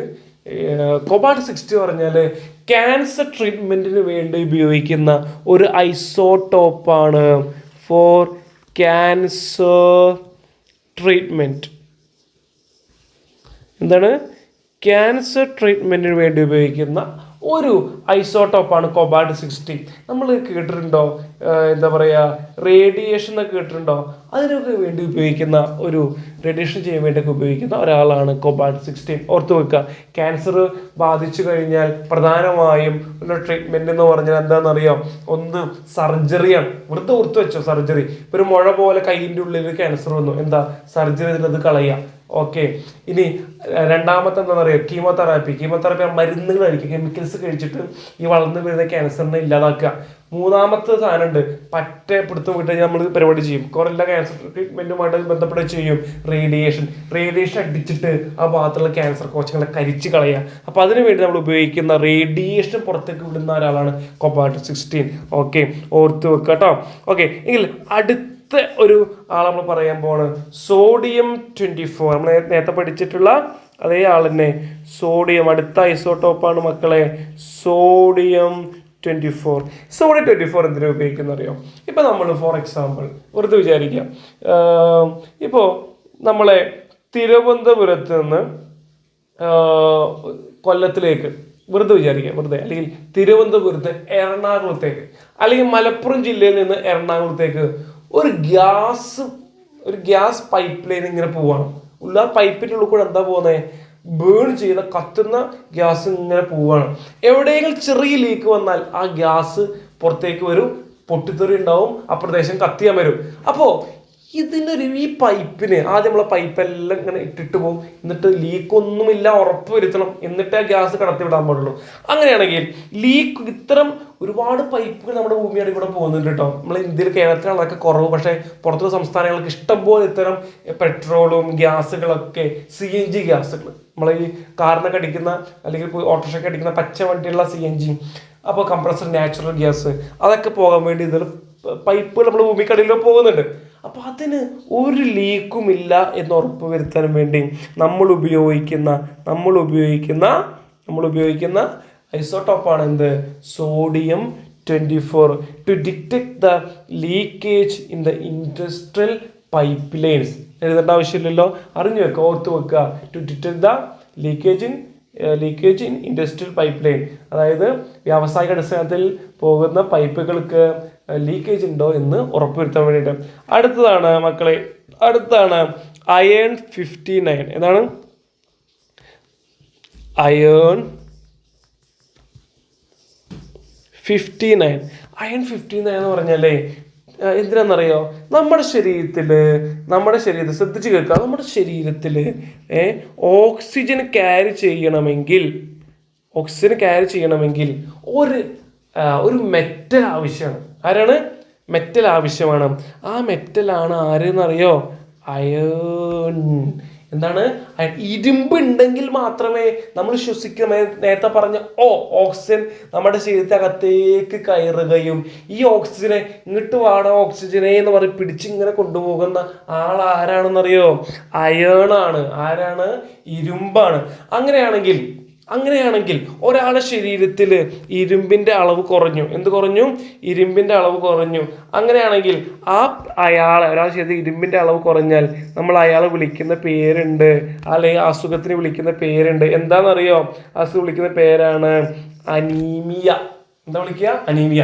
ശരീരത്തിൽ ഇരുമ്പിൻ്റെ അളവ് കുറഞ്ഞാൽ നമ്മൾ പറയുന്ന പേരാണ് അനീമിയ. അങ്ങനെയാണെങ്കിൽ ഒരാളെ അനീമിയ ഉണ്ടോ എന്ന് ഡയഗ്നോസ് ചെയ്യാൻ വേണ്ടി നമ്മൾ ഉപയോഗിക്കുന്നതും ആരെ തന്നെയാണ്? ഇരുമ്പിനെ തന്നെയാണ്. ആ ഏത് ഇരുമ്പാണ്? ഐസോട്ടോപ്പുകളിൽ അയൺ 59 എന്ന് പറയുന്ന ഇരുമ്പാണ്. ഓക്കെ, അപ്പോൾ മക്കളെ 1, 2, 3, 4, 5 ഐസോട്ടോപ്പുകൾ അവരുടെ ഉപകാരങ്ങളും പഠിച്ചു. ജസ്റ്റ് ഒന്ന് പറയാം. ആദ്യം നമ്മൾ പഠിച്ചിട്ടുള്ള ഐസോട്ടോപ്പാണ് എന്ത് മക്കളെ? അയോഡിൻ. എന്താണ്? Iodine 131 to study about thyroid gland and for its treatment. Thyroid ഗ്ലാൻഡിനെ കുറിച്ച് പഠിക്കാനും അവരുടെ ട്രീറ്റ്മെൻറ്റിനും. രണ്ടാമത്തത് യുറേനിയം-235 ഫ്യൂവൽ ഇൻ ദ ന്യൂക്ലിയർ റിയാക്ടറുകളിൽ ഫ്യൂവലായിട്ട് ഉപയോഗിക്കുന്ന ആളാണ് യുറേനിയം-235. നമ്മൾ ഭയങ്കര രസമാണ് ഈ ന്യൂക്ലിയർ റിയാക്ടേഴ്സിനെ കുറിച്ചും അതുമായി ബന്ധപ്പെട്ട പ്രവർത്തനമൊക്കെ പഠിക്കുന്നത്. 10th ഫിസിക്സിൽ കൃത്യമായിട്ട് പഠിക്കും. ഓക്കെ, ആറ്റം ബോംബൊക്കെ ഇട്ടത് ഈ സംഗതികളൊക്കെ വെച്ചിട്ടുണ്ടോ. അടുത്താണ് ക്യാൻസർ ട്രീറ്റ്മെന്റിൽ ഉപയോഗിക്കുന്ന ഒരാളാണ് കൊബാൾട്ട്-60, റേഡിയേഷന് വേണ്ടി ഉപയോഗിക്കുന്ന ആള്. അടുത്ത സോഡിയം 24, ഈ പൈപ്പ് ലൈനുകളിൽ ലീക്കേജ് ഉണ്ടെങ്കിൽ അത് മനസ്സിലാക്കാൻ വേണ്ടിയിട്ട് സോഡിയം 24. അടുത്താണ് ഒരാളുടെ ശരീരത്തിൽ ഇരുമ്പിന്റെ അളവ് കുറഞ്ഞു, അയാൾക്ക് ബ്ലഡ് കുറഞ്ഞു എന്ന് അർത്ഥട്ടോ, അങ്ങനെ അർത്ഥമുണ്ട്, അത് മനസ്സിലാക്കണം. ഒരാൾ അനീമിക്കാണ്, ഞാൻ അനീമിക്ക എന്ന് പറഞ്ഞാൽ എൻ്റെ ശരീരത്തിൽ ഇരുമ്പിന്റെ അളവ് കുറവ് എന്ന് വെച്ചാൽ ബ്ലഡിന്റെ അളവ് കുറവാണ്, ബ്ലഡ് ഉണ്ടാക്കുന്ന ഇരുമ്പുകൊണ്ടാണ് കേട്ടോ. ഓക്കെ, നിങ്ങൾ പലപ്പോഴും എക്സ്പെഷ്യലി ഗേൾസ് ഒക്കെ അയൺ ടാബ്ലറ്റ്സ് കഴിച്ചിട്ടുണ്ടാവും. അത് ഇതിൽ ബ്ലഡ് കൂടെ അല്ലെങ്കിൽ ഇരുമ്പിന്റെ അളവ് കൂടെയാണ്. അപ്പോൾ അതിനു വേണ്ടി ഉപയോഗിക്കുന്ന ആളാണ് അയൺ 59. ഓക്കെ, ഇതൊക്കെ സിമ്പിളാണ്, ഇതൊക്കെ ബൈ ഹാർട്ടാണ് നിങ്ങൾ ചെയ്യേണ്ടത്. ഇത്രയും ഓക്കെ അല്ലേ നിങ്ങൾ മക്കളെ, ഇത്രയും നിങ്ങൾ ഓക്കെ അല്ലേ? അങ്ങനെയാണെങ്കിൽ ഒരു ടോപ്പിക് കൂടെ പറഞ്ഞു കഴിഞ്ഞാൽ നമ്മുടെ ചാപ്റ്റർ അവസാനിക്കുകയാണ്. നമ്മൾ നേരത്തെ ഐസോട്ടോപ്പ് പഠിച്ചു എങ്കിൽ ഐസോട്ടോപ്പിൻ്റെ നേരെ ഓപ്പോസിറ്റുള്ള ആളാണ് മക്കളെ ഐസോബാർസ്.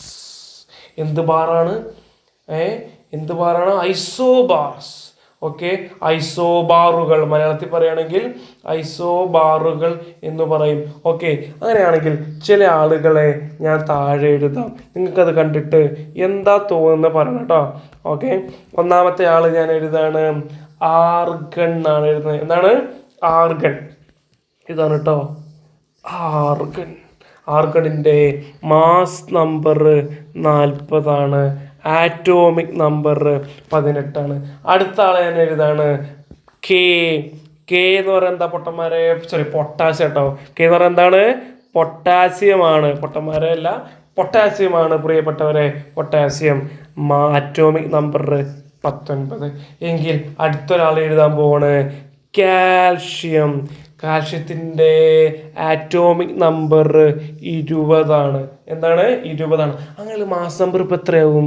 ഇവിടെ 40 വന്നു, ഇവിടെ 40 വന്നു, ഇവിടെ 40 വന്നു. അപ്പോൾ മാസ് നമ്പർ ഇവിടെയും എന്ത് തന്നെയാണ്? 40 തന്നെയാണ്. അപ്പോൾ ഐസോട്ടോപ്പ് എന്ന് പറഞ്ഞാൽ സെയിം ആറ്റോമിക് നമ്പർ ആയിരുന്നു, ബട്ട് ഡിഫറെൻറ്റ് മാസ് നമ്പർ ആയിരുന്നു. ഐസോബാർ നേരെ തല കുത്തനെ വെച്ചു, എന്നിട്ട് പറഞ്ഞു എന്നിട്ട് എന്താ പറഞ്ഞറിയോ? ശ്രദ്ധിച്ച് കേട്ടോ. ഇത് നമ്മൾ നേരത്തെ പറഞ്ഞതിൻ്റെ ഐസോട്ടോപ്പിൽ പറഞ്ഞതിൻ്റെ നേരെ ഓപ്പോസിറ്റ് നമ്മൾ പറയുകയാണ്. എന്താ പറയുന്നറിയോ? പറയാൻ പോട്ടോ, സെയിം മാസ് നമ്പർ ബട്ട് വ്യത്യസ്ത ഡിഫറെൻറ്റ് ആറ്റോമിക് നമ്പർ. അതാണ് മക്കളെ ഐസോബാർസ്. അതാണ് മക്കളെ ഐസോബാർ. വല്ല പണിയുണ്ടോ? ഒരു പണി നിങ്ങൾ പഠിച്ചാൽ മതി, ഇങ്ങനെ കാഴ്ചകൾ കണ്ടാൽ മതി. 3-4 ട്രിപ്പ് പോയപ്പോൾ നമ്മൾ എന്തൊക്കെ കണ്ടു, അല്ലെങ്കിൽ വണ്ടർലേ പോയപ്പോൾ എന്തൊക്കെ റൈഡിൽ കയറി എന്ന് ചോദിച്ചാൽ അതിന് മറുപടി പറയുന്ന പോലെ നമ്മൾ ഇങ്ങനെ പറഞ്ഞാൽ മതി. എന്ത് കയറി? അവിടെ റോളർ കോസ്റ്റർ ഉണ്ട്, അവിടെ ആളുന്ന തോണിയുണ്ട്, നേരൊക്കെ പോയി ടക്കേ പറഞ്ഞിട്ട് സാധനം ഉണ്ട് എന്നൊക്കെ പറയുന്ന പോലെ നമ്മളിങ്ങനെ പറഞ്ഞു പോയാൽ മതി. അത്രയും സിമ്പിളാണ്. ഇത്രയും സിമ്പിളായ ഈ ക്വസ്റ്റ്യൻ നമുക്ക് ചെയ്യാൻ പറ്റും. ഈ ചോദ്യോത്തരം നമുക്ക് എഴുതാൻ പറ്റൂലേ? എഴുതാൻ പറ്റണം. അങ്ങനെയാണെങ്കിൽ ഇതാണ് നമ്മുടെ ചാപ്റ്റർ. ഇത്രയേ ഉള്ളൂ ചാപ്റ്റർ. ഈ നമ്മളിത് ചെയ്യേണ്ടത് ഇതിൽ ക്വസ്റ്റ്യൻസ് വർക്കൗട്ട് ചെയ്യുക എന്നുള്ളതാണ്. എന്താണ്? ക്വസ്റ്റ്യൻസ് വർക്കൗട്ട് ചെയ്യുക എന്നുള്ളതാണ്. ഓക്കെ, അപ്പോൾ ഇതിൻ്റെ ക്വസ്റ്റ്യൻസ് ഒക്കെ വളരെ ഈസിയാണ്. ഒരു എക്സാമ്പിൾ ഒരു ക്വസ്റ്റ്യൻ പറയട്ടെ, ശ്രദ്ധിച്ച് കേട്ടോ. ഒരു ക്വസ്റ്റ്യൻ പറയാൻ പോകണം. For example text book question തന്നെ പറയാം.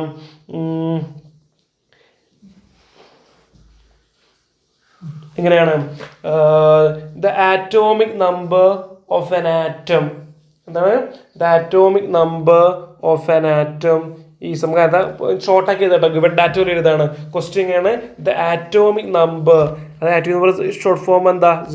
The atomic number of an atom is equal to 16. ആറ്റത്തിൻ്റെ ആറ്റോമിക് നമ്പർ 16 എന്നാണ് പറയാണ്. ആറ്റോമിക് നമ്പർ 16 ആണെങ്കിൽ its mass number is equal to 32, A is equal to 32. ഇത്രയും കാര്യങ്ങൾ അവർ തന്നു. എന്നിട്ട് ക്വസ്റ്റ്യനിൽ അവർ ചോദിക്കണം, ഭയങ്കര വലിയ ക്വസ്റ്റ്യനാണ് കേട്ടോ, നമുക്ക് കിട്ടുകയില്ല. അവർ ക്വസ്റ്റ്യൻ പോയി നമ്മളടുത്ത് ചോദിക്കുകയാണ്. ക്വസ്റ്റ്യൻ പോയി നമ്മളടുത്ത് ചോദിക്കുകയാണ്. ഒന്നാമത്തെ ക്വസ്റ്റ്യൻ ഇങ്ങനെയാണ്, how many electrons and protons. ഈ പറയുന്ന ആറ്റത്തിൽ എത്ര ഇ ഉണ്ട്, എത്ര പി ഉണ്ട്? ഇതൊക്കെ ഒരു വലിയ ക്വസ്റ്റ്യൻ ആയിട്ട് തോന്നുന്നുണ്ടോ? വലിയ ക്വസ്റ്റ്യൻ തോന്നുന്നു. ആൾക്ക് വലിയ ക്വസ്റ്റ്യൻ തോന്നുന്നുണ്ട്. വാ ഞാൻ പറഞ്ഞുതരാം. ഇത് വലിയ ക്വസ്റ്റ്യൻ തോന്നുന്നുണ്ടോ? ഇല്ല. സെഡ് എന്ന് പറഞ്ഞാൽ ആറ്റോമിക് നമ്പർ ആണ്. അങ്ങനെയാണെങ്കിൽ ആറ്റോമിക് നമ്പർ തന്നെയാണ് ഇലക്ട്രോണിന്റെ എണ്ണവും പ്രോട്ടോണിന്റെ എണ്ണവും. അല്ലേ? അല്ലേ? Yes or no? Yes. Simple ആണ്. അടുത്തവർ ചോദിക്കുകയാണ് draw the electronic configuration. Electronic configuration എഴുതാൻ പറഞ്ഞു. വല്ല പണിയുണ്ടോ? ഇവരുടെ ഇയാളുടെ ഇലക്ട്രോണിക് കോൺഫിഗറേഷൻ എഴുതിയാൽ പോരെ? ഈ കാണുന്ന ആൾക്കാർ ഇലക്ട്രോണിക് കോൺഫിഗറേഷൻ എഴുതിയാൽ പോരെ? എന്ത് പണിയുള്ളത്? എന്താ ഇലക്ട്രോണിക് കോൺഫിഗറേഷൻ? 16 ഇലക്ട്രോൺസ് അല്ലേ നമ്മുടെ കയ്യിലുള്ളത്. Atomic number is to electron എണ്ണം 14 ഇലക്ട്രോൺ അല്ലേ നമ്മുടെ അടുത്തുള്ളത്. ഈ 16 ഇലക്ട്രോൺ വെച്ച് എഴുതിയാൽ മതി. എങ്ങനെ എഴുതും? നമ്മൾ എഴുതാൻ പോവുകയാണ്. എങ്ങനെ എഴുതാ? 2,8,6 ഇലക്ട്രോണിക് കോൺഫിഗറേഷൻ എഴുതി. സിമ്പിൾ അല്ലേ? Yes or no? സിമ്പിൾ. ഇതൊക്കെയാണ് ക്വസ്റ്റ്യൻസ്. നമുക്ക് എങ്ങനെയാണ് മക്കളെ മാർക്ക് സ്കോർ ചെയ്യാതിരിക്കാൻ പറ്റുക? ഇനി അഡീഷണൽ ക്വസ്റ്റ്യൻ ഞാൻ നിങ്ങൾക്ക് പറഞ്ഞുതരാം. എന്താ? ബോർമോൾ വരയ്ക്കാൻ പറഞ്ഞു ഈ ആറ്റത്തിൻ്റെ. വരച്ചൂടെ? വല്ല പണിയുണ്ടോ? ഇല്ല, ഒരു പണിയില്ല. ഇത് വരയ്ക്കുക, റൗണ്ട് ഇടുക, സിമ്പിളായിട്ട് കുറച്ച് ഉണ്ണിപ്പം പോലെ കുറേ ഇലക്ട്രോൺസ് കൊണ്ട് വെച്ച് കഴിഞ്ഞാൽ നമ്മുടെ പരിപാടി കഴിഞ്ഞു. ഇനി അടുത്തത് അതിന് നല്ല ക്വസ്റ്റ്യൻസ് മാത്രമേ പറയുന്നുള്ളൂ കേട്ടോ.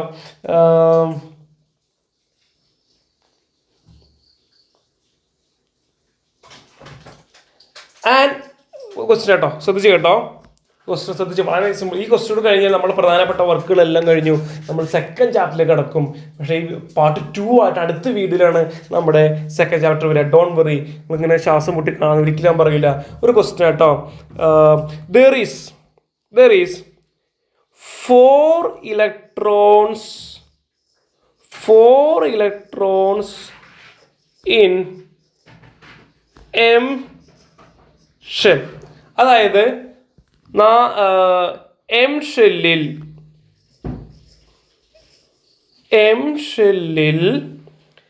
4 ഇലക്ട്രോണുകൾ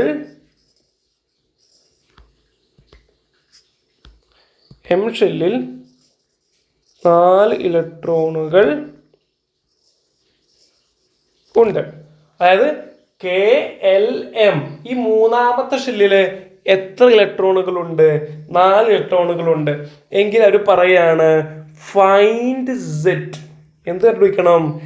Z അഥവാ ആറ്റോമിക് നമ്പർ കണ്ടെത്താൻ പറഞ്ഞു. ക്വസ്റ്റ്യൻ എന്താ പറഞ്ഞത്? ക്വസ്റ്റ്യൻ മാറ്റി എഴുതാം. ക്വസ്റ്റ്യൻ എന്താ പറഞ്ഞത്? ക്വസ്റ്റ്യൻ പറഞ്ഞു Z കണ്ടുപിടിക്കുക. ബി ക്വസ്റ്റ്യൻ പറയാണ് അങ്ങനെയാണെങ്കിൽ ഇലക്ട്രോണിക് കോൺഫിഗറേഷൻ എഴുതുക. ഇലക്ട്രോണിക്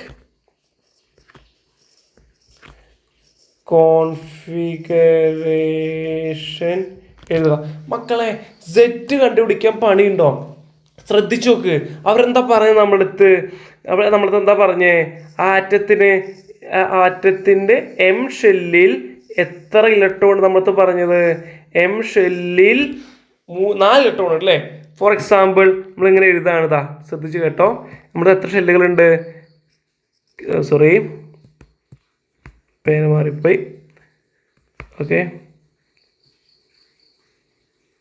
ഓക്കെ നമ്മളതിൽ കെ ഷെല്ല്. ഒന്നാമത്തെ ഷെല്ലാണ് K, രണ്ടാമത്തെ ഷെല്ലാണ് L, മൂന്നാമത്തെ ഷെല്ലാണ് M. അങ്ങനെ മൂന്നാമത്തെ ഷെല്ലിൽ എത്ര ഇലക്ട്രോൺ എന്നാ പറഞ്ഞേ? 4 ഇലക്ട്രോൺ എന്നാ പറഞ്ഞേ. ഓക്കെ, അങ്ങനെയാണെങ്കിൽ അതിന്റെ ആറ്റോമിക് നമ്പർ കണ്ടുപിടിക്കണം. അപ്പോൾ ആറ്റോമിക് നമ്പർ ടോട്ടൽ ഇലക്ട്രോൺ എണ്ണമല്ലേ? അത് കണ്ടുപിടിക്കാൻ പണിയുണ്ടോ? ഒരു പണിയില്ല. അവസാനത്തെ ഷെല്ലിൽ 4 ഇലക്ട്രോൺ ഉണ്ട്. ബാക്കി പുറകിലേക്ക് എഴുതിയാൽ പോരെ? പുറകിലേക്ക് എങ്ങനെ എഴുതാ? 2, 8, 4 കിട്ടിയില്ലേ? പുറകിലേക്ക് എഴുതുക. ഇനിയിപ്പോൾ അവസാന ഷെല്ലിൽ 5 പറഞ്ഞാൽ പുറകിലേക്ക് എഴുതുക. ഇപ്പം 2, 8, 5. അവസാന ഷെല്ലിൽ 8 പറഞ്ഞാൽ പുറകിലേക്ക് എഴുതുക. 2, 8, 8 എഴുതുക. വല്ല പണിയുണ്ടോ? ഇല്ല. അപ്പോൾ കൂട്ടി നോക്ക്. 2 + 8 + 4 എത്രയാണ് ഉത്തരം? 14 എന്നാണ് ഉത്തരം. അങ്ങനെ ഇലക്ട്രോണിക് കോൺഫിഗറേഷൻ നമ്മൾ എഴുതി, നമ്മൾ അറിയാതെ എഴുതി. 2,8,8 8,4. ഇതാണ് ഇതിൽ നിന്ന് ചോദിക്കാവുന്ന ക്വസ്റ്റ്യൻസ്. ഓക്കെ, പിന്നെ സയൻറ്റിസ്റ്റുകളുമായി ബന്ധപ്പെട്ട ഒരു ടോപ്പിക്കുകളുണ്ട്, നമുക്ക് ഡിസ്കസ് ചെയ്യാം. ഇതൊക്കെയാണ്. ഇനി വേണമെങ്കിൽ ഈ ഒരു ക്വസ്റ്റ്യനിൽ ഡ്രോ ദ ബോർ മോഡൽ എന്ന് ചോദിച്ചാൽ ബോർ മോഡൽ വരയ്ക്കാൻ വല്ല പണിയുണ്ടോ? ഒരു പണിയില്ല. അപ്പം ഇങ്ങനത്തെ ക്വസ്റ്റ്യൻസ് ആണ് ഈ ചാപ്റ്ററിൽ നിന്ന് എന്ത് ചെയ്യുക, ചോദിക്കുക. അപ്പം എല്ലാ വിദ്യാർത്ഥികളും കൃത്യമായിട്ട് ഈ ചാപ്റ്റർ നമ്മൾ ഇത്രയും പറഞ്ഞത് കൃത്യമായിട്ട് പഠിക്കുക. നമുക്ക് സെക്കൻഡ് ചാപ്റ്ററിൽ കടക്കണമെങ്കിൽ നമുക്ക് ഫസ്റ്റ് ചാപ്റ്റർ ക്ലിയർ ആവണം, ഇലക്ട്രോണിക് കോൺഫിഗറേഷൻ ക്ലിയർ ആവണം. അതല്ലാതെ നമുക്ക് ഒരിക്കലും കഴിയില്ല. അപ്പോൾ ഈ ചാപ്റ്റർ കൃത്യമായി നിങ്ങളൊരു 1.5 മണിക്കൂർ നിങ്ങൾ ഇൻവെസ്റ്റ് ചെയ്ത് കഴിഞ്ഞാൽ നിങ്ങളുടെ കെമിസ്ട്രി ഓക്കെ ആയി. നിങ്ങൾ ജീവിതത്തിൽ വളരെ ഇമ്പോർട്ടൻ്റ് ആണ് ഈ 1.5 മണിക്കൂർ. അപ്പം അത്രയും കെയറോട് കൂടി നിങ്ങൾ എന്ത് ചെയ്യുക, ഈ ക്ലാസ് കാണുക. അപ്പം എനിക്ക് എല്ലാവരോടും പറയാനുള്ള ഒരു കാര്യം, എൻ്റെ ക്ലാസ് ഇത്രയും നേരം കേട്ടതിന്, മനസ്സിലാക്കിയതിന്, ശ്രദ്ധിച്ചതിന് ഞാൻ എന്ത് പറയുന്നു, താങ്ക്സ് പറയുന്നു. ഓക്കെ, A+ അക്കാഡമിയിൽ നിന്ന് ഞാൻ എല്ലാവരോടും നന്ദി പറയുന്നു. അടുത്ത പാർട്ട് 2 ക്ലാസ്സുമായിട്ട് നമുക്ക് കാണാം. ബൈ ബൈ, നന്ദി, നമസ്കാരം.